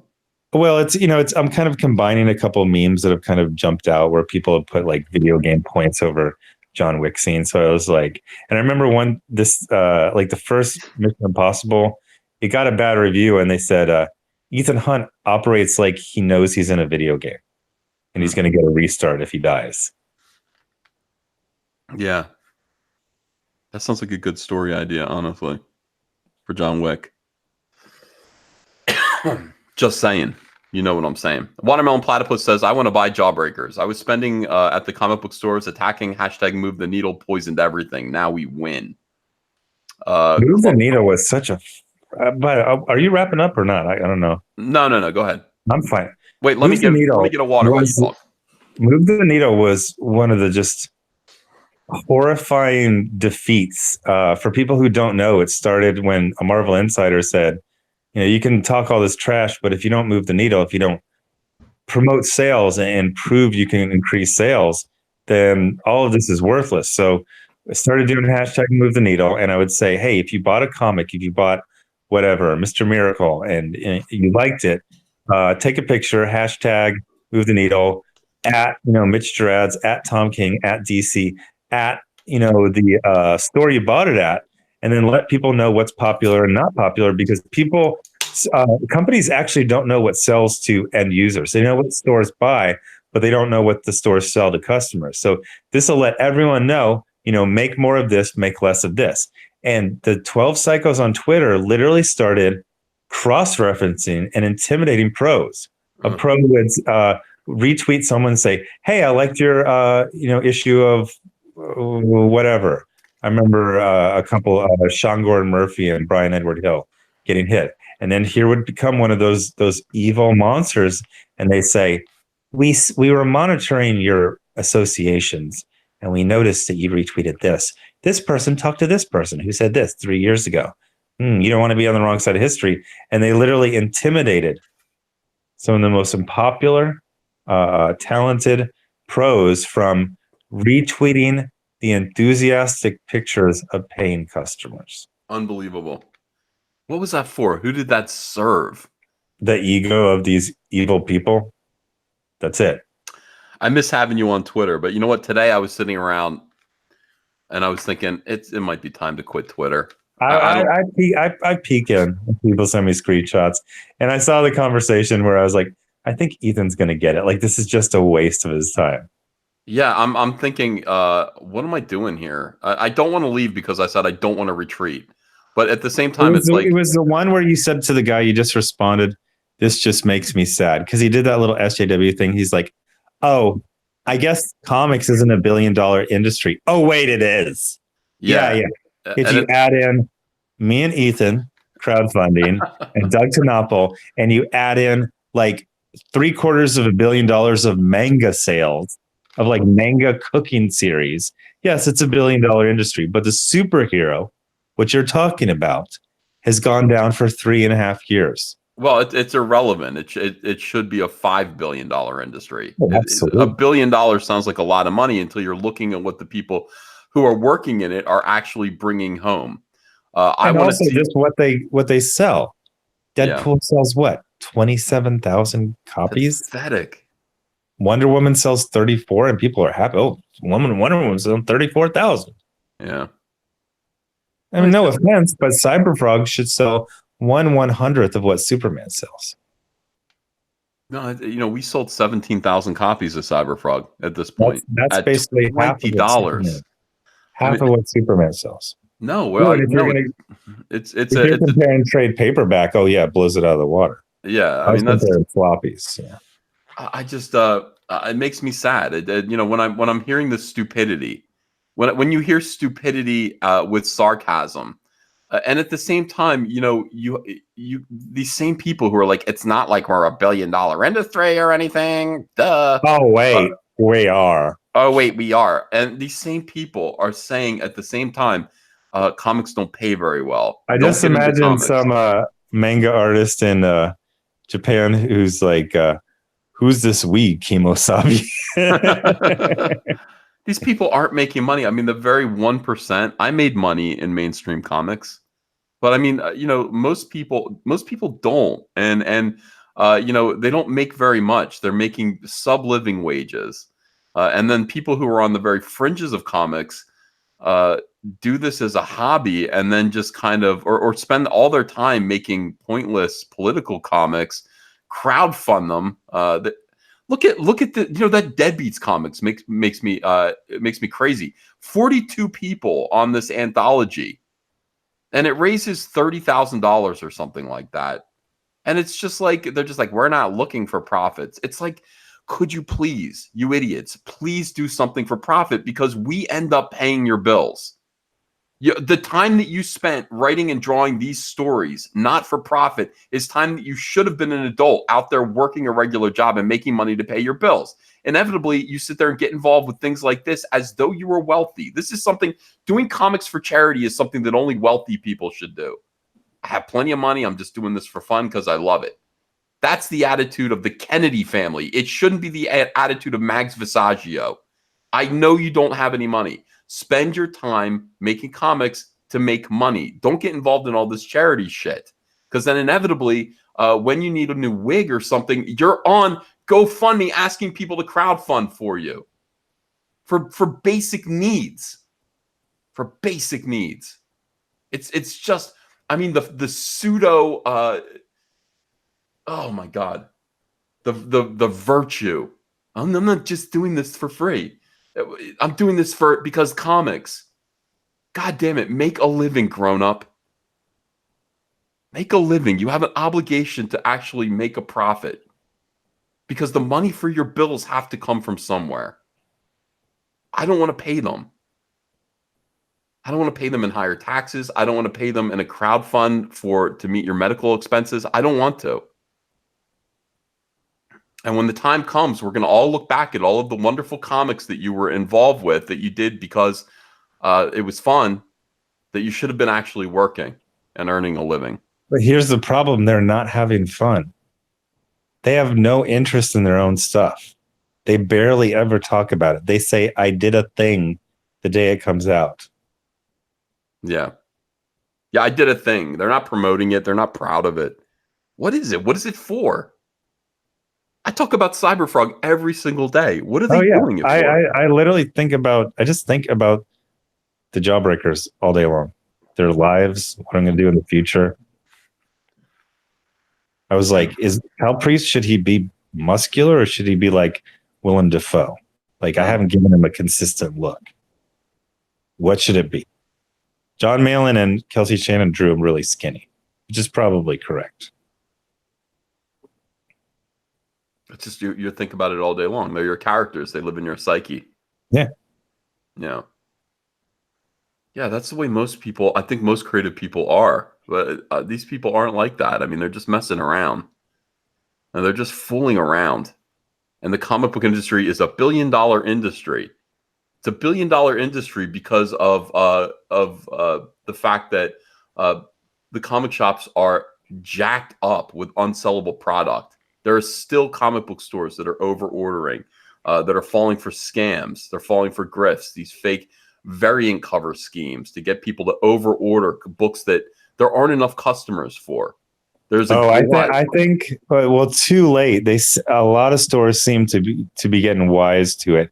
That Ignited, that book doesn't exist. Issue 2 is like it didn't come out. Just a couple stores. And I cannot wait to see the sales on Ignited 1 because, again, very few stores. They're finally starting to get it. Like, okay, I've done a million videos talking about, these certain pros by issue 3 or 4. Now they're getting 900. But then the industry will give them 6 books. There was like, what was it, last month? Max had 3 books come out in a week. Yeah. That's an industry that wants to die. Yeah. Well, I mean, all we can do at this point, guys, is just keep doing what we're doing. I mean, again, you can see why they're afraid. They bet on the wrong horses. And we're doing our own thing. We're going to continue to succeed. Tomorrow is the launch of Jawbreakers 2. If you're new here, if you just popped in, we're here with your boy Zack, formerly of Diversity in Comics, now with Comics Matter, with your boy Zack. I'm telling you, he's launching Jawbreakers 2. The last one sold 400 and what? 400. Well, I did a relaunch that made it another 50. So I guess like 450 or 460,000 total. Yeah. 400. Let's just say $460,000 for the first issue. And now we're launching the second one tomorrow. It's called Jawbreakers God King. You want to give a quick rundown on that? Yeah. So God King is weirdly enough, he started as a mascot. He was basically Franklin Richards, and then his family got chased into sort of like a negative zone, and then they ran out of everything they needed to sustain. So what they did is, the Fantastic Four, their powers are elemental: earth, wind, fire, water. So they go, well, we're all going to die, or we could all form a planet. So they form a planet, and then this kid grows up on a planet that's literally from his family, made up of it. The thing is that since it's not a very big planet, he grows up thinking that he's a giant. He thinks he's a god. And then he gets rescued by superheroes. And then they come in his ship, and he's, 8, 9 years old. He's been on this planet for like 6 years, and they're towering above him. And then they take him to Earth, and everyone's taller than him. So he kind of goes insane, and he becomes obsessed with becoming a god for real. So he's kind of like this mascot of the superhero community. He starts bumping them off, taking their power, and now he's got a kind of how should I say, supernatural plan for everyone. It gets very dark, very apocalyptic, and it's a very intense, exciting story. And I listened to the customers instead of calling them Nazis, and I listened to their critiques. They said, we like the God King storyline, book 1 and 2, which is included in Lost Souls, but you rushed through everything. We didn't get a chance to know these characters. So what I did is I took the last 25 pages, and it became 44. Lots of room to breathe, lots more room to explain. They said, when you got someone in the panel, put a little box. This is Silkworm, super strong. He can project psionic waves with his mind. Hell Priest can see evil. He can see souls. A knife hand. Kinetic waves of force can cut through anything. They want to see stuff like that. So that's what's going to be in there. And this book is, I'm going to throw a number out, 85% done right now. It will be done within a month, which means it goes to press within about a month and a half, which means it's July. This thing ends, the campaign's, going to end in August, and it's going to go to the printer, and it's going to get fulfilled in September. And I fulfilled my last one. People were shocked. They're like, I wasn't expecting this. Like, well, you paid for it. They go, no, I'm done. I wasn't expecting it. You said June, and I got it in June. So worked out all of the, the problems with fulfillment. That took a while. That took me like 5 campaigns total to really work it out, how to get everything to click along. But I got that, so this is going to come out on time. And then we got Iron Sights 2 right afterwards. That's why I want to get that out in September. So October, we can do Iron Sights 2. And then we got Desolation Wave. Then we got all these things. Just keep it rolling. Absolutely love it, man. These people are psyched, and they should be. That story sounds huge. It sounds like a good superhero story. So it's launching in 9 hours, guys. In 9 hours, Zach's going to pull the pin. We'll be there to promote it. I hope so. I hope I'll be up. I'll try to be up to promote that book and get people excited about it. Zach, I know you're going to be doing a crazy bit of campaigning and stuff. You gonna start live streaming again anytime soon, or no? I'll probably just, whenever you invite me on. Okay. All right. Yeah, you're always invited on. My plan is to do 3 videos a day, talk about it. And I think my biggest thing is just like the first day or so, because I've seen Brian Pulido really build up his first day. Mm-hmm. And just like with comics, where that first issue really decides what you eventually get to. Your first day really decides what you're going to ultimately get to. So I'm going to, do, how when you got previous campaigns, you can alert everyone. So I'll alert everyone. So looking for a really big, let's say, first 36 hours. Cool. Yeah, that's when that's the big deal. So tomorrow I'm going to live stream. You're always invited. Anytime you want to come on, just say, hey, let me on. You're in. So we'll get that going, and it's going to be a big day. Let's see. Clumsy K says, nice sales pitch. Too bad I don't like hierarchies. I'm not sure what that refers to. James says, hey, boys, Zach, you should watch Man from Nowhere. You'd really like it. It's like a Korean John Wick. Also love it when you guys stream together. Man from Nowhere, Zach. It's Korean. Okay. Yeah, I like streaming with Zach, too. I think good stuff gets done. Bovine DeHerter says, I'll fund that to death, EVS. And Zach, G.I. Joe comics had good stories when they weren't shilling crappy toys. Zach's probably one of the biggest G.I. Joe fans in the world. Yeah.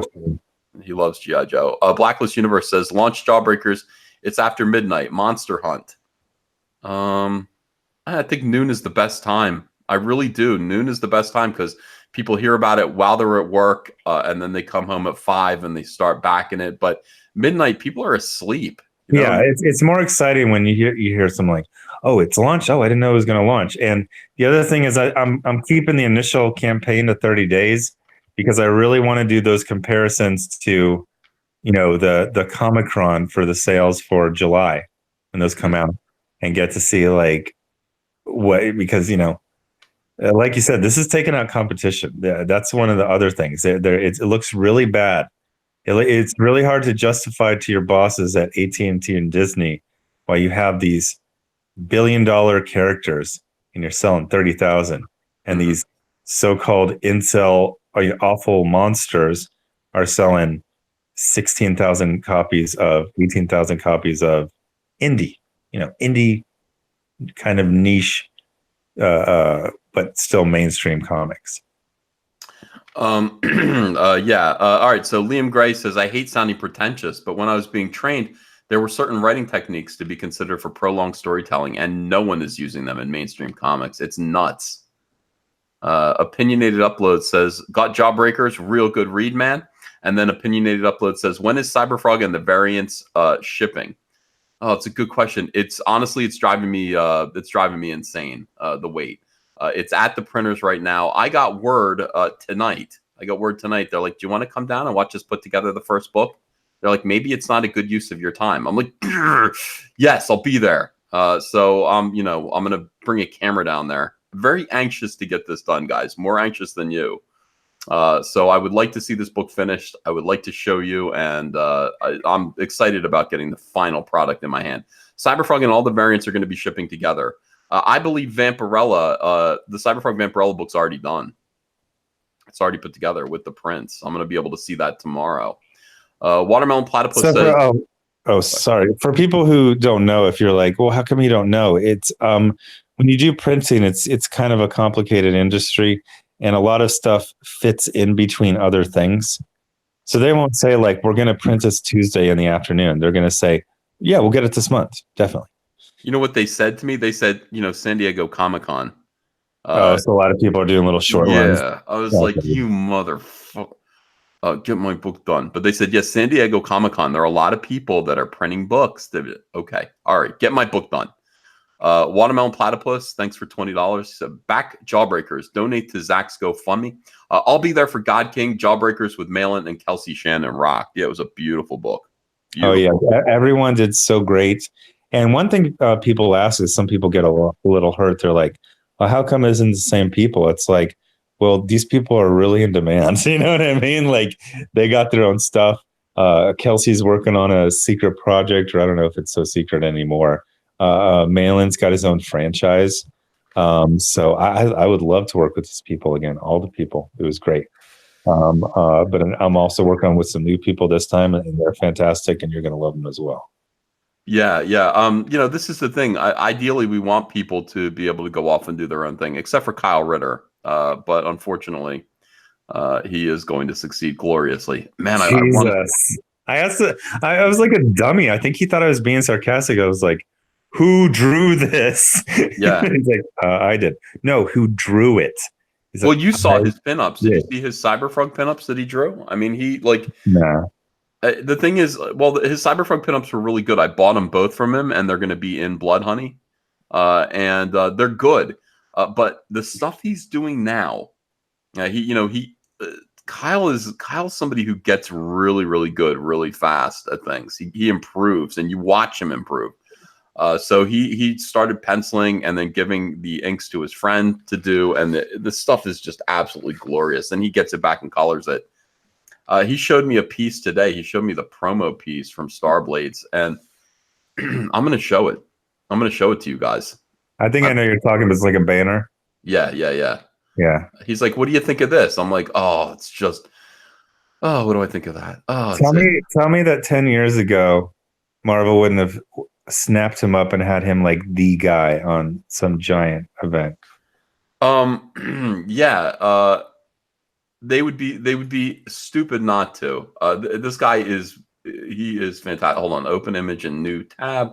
Let's see if I can get this all, because oh my god, it looks so good. All right, guys, get ready to see Kyle Ritter, the colorist of Cyberfrog. This is he might be mad at me for this, but hell with it. I'm gonna show you.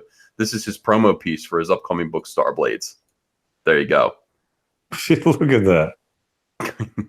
Hold on. I was thinking of Jim Chung. When I first saw it, I thought Jim Chung was doing the art. Yeah. I mean, this looks like Green Lantern art from the Lord. I don't know how else to put it. It is spectacular, and the closer you get to it, the prettier it is. He's got characters that I don't know what Starblades is yet, but it looks like he's got characters that have energy signatures based on animals. So that guy's a shark, that guy's a bear, there's a dragon, there's an eagle, and a tiger, I think, at the end. And they're colorful. Kyle was a great big Green Lantern fan, and he was always like, I'm looking at it on my screen, but then Antonio Bryce sent me a Facebook message. Yeah. So we've got the avatars for all the different animals, but over on the right, I've got Antonio Bryce right there. So I couldn't see. So as far as I know, the person on the right has the powers of Antonio Bryce. Yeah, look at this. So look, how's his writing? I don't know. I'm not sure. I don't know if he's going to write it. I read. I think he gave me because I just kept hitting him up, asking the same question over and over. And he sent me, I believe, the first 10 pages. It's good. It's good. It's real good superhero stuff. Amazing. So this is gonna, look, Kyle is gonna. Oh, it's bigger than this. Let me back out even further. I forgot there's a wolf guy here at the end that they weren't letting me show. It's just Antonio Bryce again now. Oh, okay. Yeah, there's a wolf guy, and then you can see the tiger now. Zack, probably the tiger woman. Yeah. Beautiful. Look at the muscular characters. These are all men that you'd want to be. These are all women you'd want to be with. They have neat powers. And hooray. This is a hit. This is going to be an enormous hit.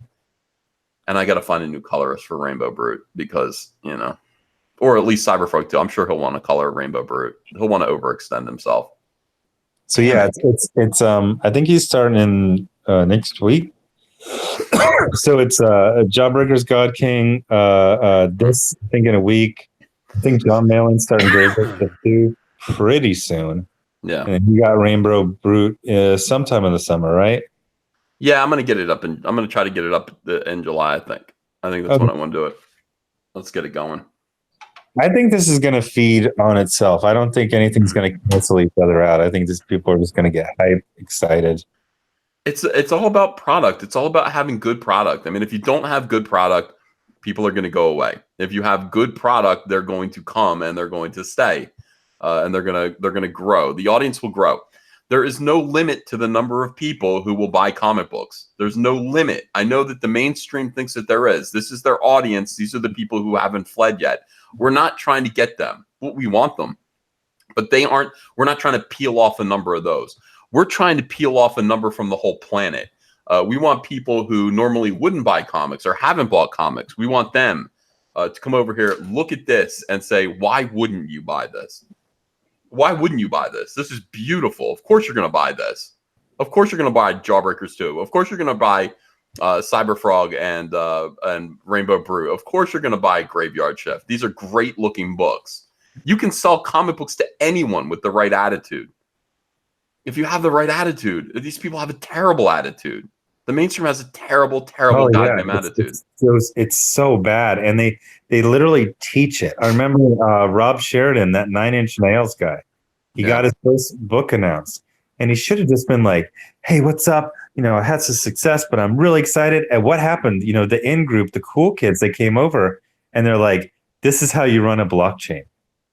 These are the garbage people." Start calling them garbage people. It's like, what the hell? And his book was actually probably the one that could have succeeded the biggest, could have been an actual solid hit. And he's got super low sales. Yeah. But the reason I was hitting up Kyle so hard about this is because I was hoping this was just some designs and he didn't have the thing, finished, so I could jump in as like the co-creator or the writer or something like that. He goes, "Yeah, it's done. Everything, it's lettered. It's all done. I'm ready to go." I was like, "Oh, okay." I don't get that. Kyle. Kyle's gonna get rich. Oh yeah, this is freaking awesome. Yeah. Can you imagine? Look, what if this is a 7-figure campaign with action figures? I mean, that's what I keep thinking about toys for this. This is so obviously a toy line. Yeah. Like a classic 1980s toy line. Exactly. Silverhawks, Thundercats, something like that. Oh, okay. All right. I don't want to put it away. I'll put it away. Whew. Exciting. I'm proud. I'm proud of everybody. I'm proud of Kyle. I think I want. Imagine Kyle was sitting there going, "I need a new computer," and his computer that he wants is like $5,000. Kyle, you're going to get your new computer. You're going to get your new computer and everything that you want because you earned it with work like that. It's fantastic. All right. Let's see. Don Man says, "Can't wait for Cyberfrog." Thanks. Liam Gray says, "Each one is like the champion of their respective tribe and receive powers from Star Metal. It's so good, EVS. Solid script. It's money. Hashtag Starblades." Oh, he's read it? Apparently, yeah. Cool. White Wolf says, "The Starblades wolf guy looks cool as fuck." And Mark C says, "Uncle E, if you want people to buy higher tiers, wait to launch Rainbow Brute. You can ask too much of the readership." Well, I'm not going to. I don't want to sit on anyone's head. I mean, this is the thing. I know Zack is launching tomorrow. I know Graveyard Shift is launching the week after that. I want to give a week to Kyle, and then within I would wait at least a week to launch Rainbow Brute. So that's the thing. The main thing about crowdfunding campaigns that we've seen is that people really get their initial push in the first 48 hours. The first 48 hours of a campaign is when they get their first 1/3. Every single time it's true. 1/3 of what they're going to get in the whole campaign happens in the first 48 hours. Then it kind of just sits there and it grows. You get another 1/3 over the next course, the middle of the campaign, and then you get another 1/3 right at the last 48 hours. It's just consistent, so you can kind of tell how the campaign's going to do. So you don't want to squash anyone's 48 hours. That's kind of the thing. Mark C says, "Uncle E." Okay, so I just heard that one. Grimsayer, thanks for $10. Iron Sights was the first comic I ever bought, and now Jawbreakers. I was just reading them online previously. That's what I'm saying.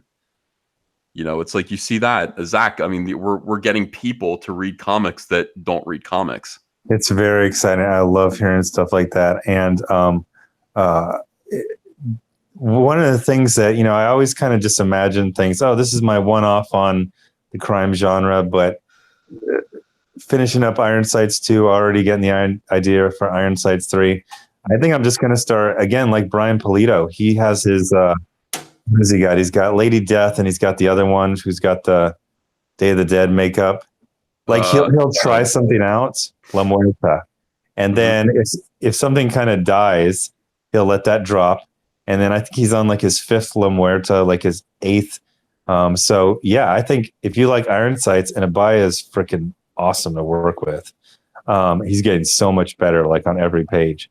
I think I'm going to be doing a Jawbreakers book a year, an Iron Sights a year, and then add that next thing in there, and just keep on building it. It would be so much fun to have like 10, Iron Sights books.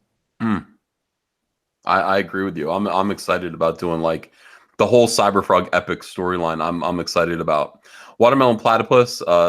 He says Iron Sights 2 is my most anticipated comic. So yeah, you've got fans. It's funny that I really like this comment that Grimsayer said. Iron Sights was the first comic I ever bought, and now Jawbreakers. I was just reading them online previously. We're actually reverse SJWs. We're marketing to people who read comics but also don't read comics, except we're getting them. Like, SJWs market to people who don't read comics, and then they don't read their comics. We actually get them to read the comics, which is pretty cool. I said that in a video earlier today. I said SJWs are successful and unsuccessful at the same time, because they set out to sell comics to people who would never, ever buy comics, and then they successfully do that. So are they successful or unsuccessful? Because they did what they tried to do, not sell books to people who will never buy them. And they don't sell them. Pitiful. Oh, we do. We get people excited. Again, when people see Jawbreakers 2, people see that art. This is the thing. There is nobody who will not support that. There's nobody. Can you imagine if I wouldn't have talked about Jawbreakers God King at all, and then I just let it flop out onto Indiegogo, and then 6 hours later I tweeted I did a thing? Yeah. You'd be like, Zach, lose my number. Yeah. We don't want losers at this table. We only want winners here. Peppermint Oil Capsule, thanks for joining. Watermelon Platypus says, despite Ethan's criticism, I liked Iron Sights writing more than anything since Pulp Fiction. It was good. Did I criticize Iron Sights? I think you wanted like a more traditional art style on it. I always contended that a DC house style artist would get incredibly bored and quit, because it's a lot of people in regular clothes walking into rooms. It's still dynamic. There's lots of fights and chases and stuff like that. But it's like, do you want to draw all the seams on a jean jacket 300 times?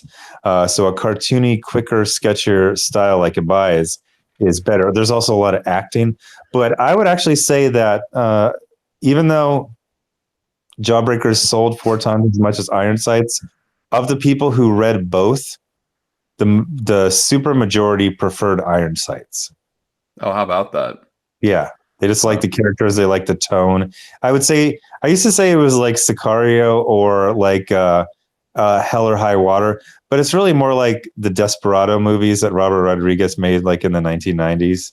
Like they're pretty silly. There's a lot of crazy action and just weird twists and insane characters. I have a guy in number 2. His name is Melchizedek, son of God. But he dresses like some dude from like a reality TV show set in a beach house. I can't wait to see it. Looks like, and there are a lot of people who are anticipating Iron Sights. I think Iron Sights is going to double in sales this time. Oh yeah. There was a big, and this might even be some more damages. So Iron Sights, quote, only made like 120,000, but at the time, a ton of people said, I like your stuff. I'm not backing this because you haven't fulfilled Jawbreakers yet. The reason I hadn't fulfilled Jawbreak. Oh, geez. That's an email to the lawyer right there. Yeah. Lost sales on Iron Sights 1 because, Jawbreakers is not fulfilled yet. Yeah. Well, this Yeah, time you're I getting. agree. I believe that Iron Sights 2 is going to double, and then also there's going to be a tier to get Iron Sights 1. Also, there's going to be a tier with God King to get Lost Souls if you missed out on it. Yeah. I'm going to make sure that Rainbow Brood is done by the end of the campaign. So it's only going to be 48 pages. I'm going to keep it short. But this time I'm not going to, Cyberfrog is something like, well, I went into Cyberfrog Blood Honey. Like, this is an epic, and I really want to just spend all my time on every panel. And that's cool. That's nice. But people are like, wait a second, where's my book? Yeah. This time I'm going to make sure Rainbow Brood is done, or at least almost done, by the time the campaign ends. Get it all finished. I enjoy drawing Rainbow Brood. He's funny. I think Rainbow Brood is going to outsell Cyberfrog. Yeah, maybe. We'll see. I don't take anything for granted. I mean, I don't know. Our customers, they're going to do whatever they want to do. He's not a monster. I don't want to kill him. I don't want to shoot him as soon as I see him. Our customers do whatever they want to do. I'll be, I just want to offer them a good product, and we'll see how they react. That's actually your answer. Is the right answer. Do you remember when Sienna Gray said, "This character is going to be hot, and you need to jump on it"? And the editor is like, "Let's let the readers decide." And he's like, "That's homophobia." Let's see. Ant LH said the first 3 comics I ever bought are Iron Sights, Jawbreakers, and Cyberfrog. Now I've also backed the Case of the Littlest Umbrella. Can't wait. That's great. Indie says, hey, then, you guys should apply football math and put in 110% effort to get a whole 4/3 of your sales. Yeah, well, we do. I mean, I think we put in 110%, honestly. Yeah. When you're running a campaign, it's full-time. It's a full-time job. You know what? I forgot about that. I was like, I'm going to launch this, but it's going to be a casual campaign. I'm going to work on these other things. Oh, I forgot. I'm about to fall down the rabbit hole for 30 days. Yeah. I mean, it is. Don't forget, it's easy. You go, well, I made $450,000 last time, so it's going to be like, no, Zach, you worked your ass off. Yeah, that was in it to win it every day for like months. Get psyched up. I'm here to help you, pal. I will. I'll be here to help you and support you and get your book out there. Let people know about it. But you can't be resting on your laurels. Yeah. Thanks for reminding me on that one. Mm-hmm. Let's see. Watermelon Platypus says Iron Sights was an original, like Pulp Fiction. Watermelon Platypus loving Iron Sights. And then he says, or like No Country for Old Men. Iron Sights was an original. I love the Iron Sights universe. And originally I thought it was a story of one guy, but no, it's a story about this world. So you're going to see people come and go for various reasons. It's basically kind of like this, how would I describe it? Almost like an over-the-top version of just like border crime, but also just absolute insanity. I thought the second one was going to be the normie one, and it's completely insane. Somebody says stretch goal for an EVS cover for Jawbreakers. Yeah, I mean, ideally, God can get an EVS cover stretch goal, says Dread Cthulhu. I want to, and yeah, I think that's the way to do it. I think we get to a certain point, and I would love to do another cover, but it's up to Zack ultimately. I still feel nervous about the multiple covers, and that I can pull that off without screwing something up. So for indefinitely, I'm going to stick with one cover, but I definitely would like it to be another Ethan Van Sciver, hopefully Kyle Ritter, as the first one. One of the things, as once you start fulfilling is you see your own product just all the time, every day. Mm-hmm. And I would say your cover, which was always good, like I'm just realizing how good it is. Like, and I've seen it probably 1,000 times now. Thanks, man. Yeah, I would do it. Let's make it a stretch goal though. Okay. And that once we get to like 100,000 or something like that, I'm in to do a cover, and I'll charge you my normal cover rate, which is, double what I charged you last time. Yeah. Well, yeah. So, we were talking about that. You gave me this cut rate, and it felt a little, and you hated it. It felt like I was taking advantage. Nah, All right. Well, this time I'll charge you my DC cover rate. You didn't even qualify for a freaking tax form. That's pathetic. I don't like to take money from you. I don't like it. I want you to succeed, and I want to help. Let's see. TCH Fourth says J.A. Taylor just denounced Disney for the kid not getting the Spider-Man tombstone. I messaged you. Obi-Wan comes through. Hey, that's good. Don Man says, I am the customer you are after, early 40s, and looking to spend money that I used to spend on now SJW-ridden franchises. Don't buy comics until now.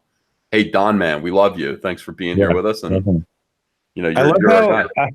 I love how like the mainstream comic book industry, they're like 40-year-olds with disposable income. They're going to be dead in 70 years. Stupid. I know. Let's get really broke 21-year-olds who don't read anything and just what do they call it? Torrent everything and steal stuff online.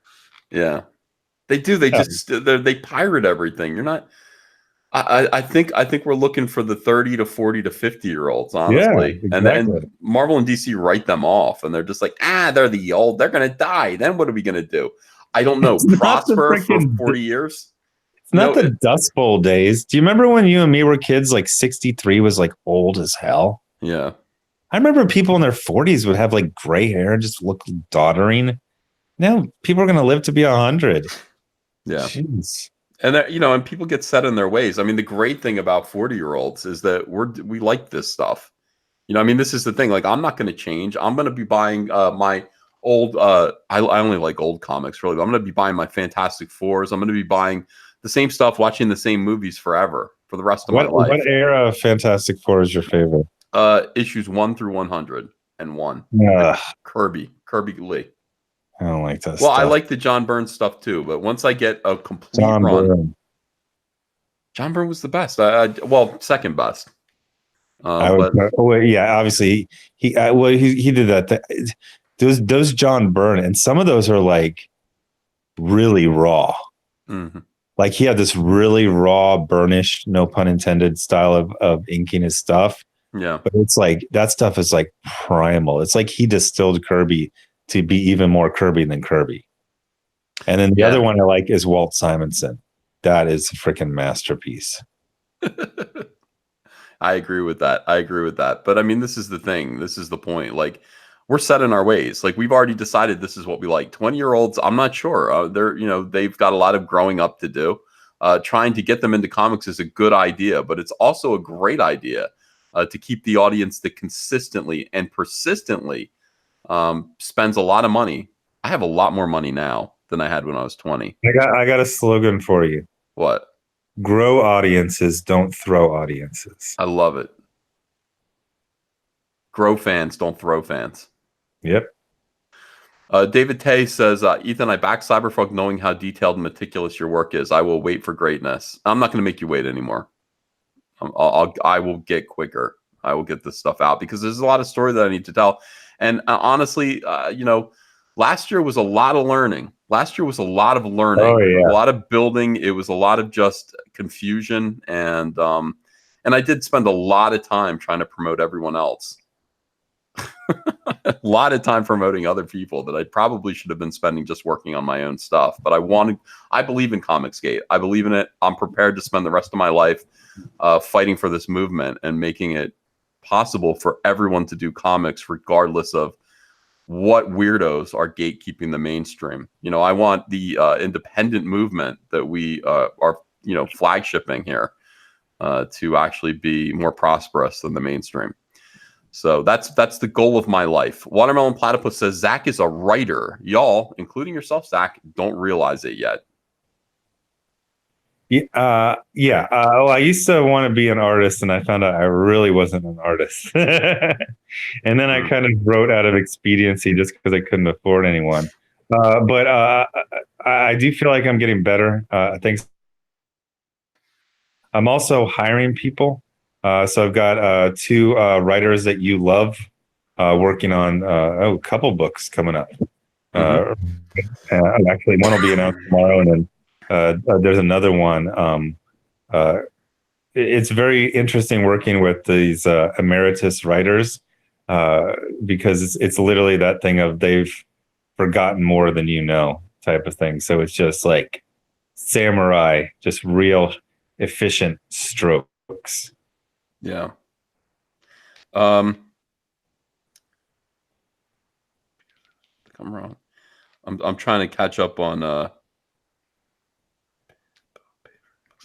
I'm looking at Mr. Reborn. I'm trying to find what you asked me because Mr. Reborn's looking for my attention. I'm trying to see his initial thing. Mr. Reborn, sometimes when I'm doing a live stream, I don't look at the chat that's going. I just talk. And oftentimes I close my eyes. You know. Oh, Mr. Reborn wants an address change. Oh, Mr. Reborn, you can go into your account and you can into your your backer account page, and you can change your address by yourself. Now there are some instances, especially when people change countries, and when you change countries, sometimes that's a problem. But here's the thing: you can always reach out to me in private while we're going and saying, "Look, I backed, but I changed my country." I'll work it out with you. There aren't too many individuals with that situation, and I will make it right. You're going to get your book. You're definitely going to get your book. So don't even worry about it. But first, try to do it yourself. I mean, Zack will tell you, you can go in there. You have ultimate power over your own, backing thing there. You can even, when a campaign's still going, you can even refund yourself if you want to. But when it's closed, you can still go in there, change your address an unlimited number of times until I tell you it's over, it's too late, everything's closed, we're now fulfilling. And that announcement's going to be coming soon. You still have time for now. Mr. Reborn says, I did that twice already, Ethan. Will do. Okay.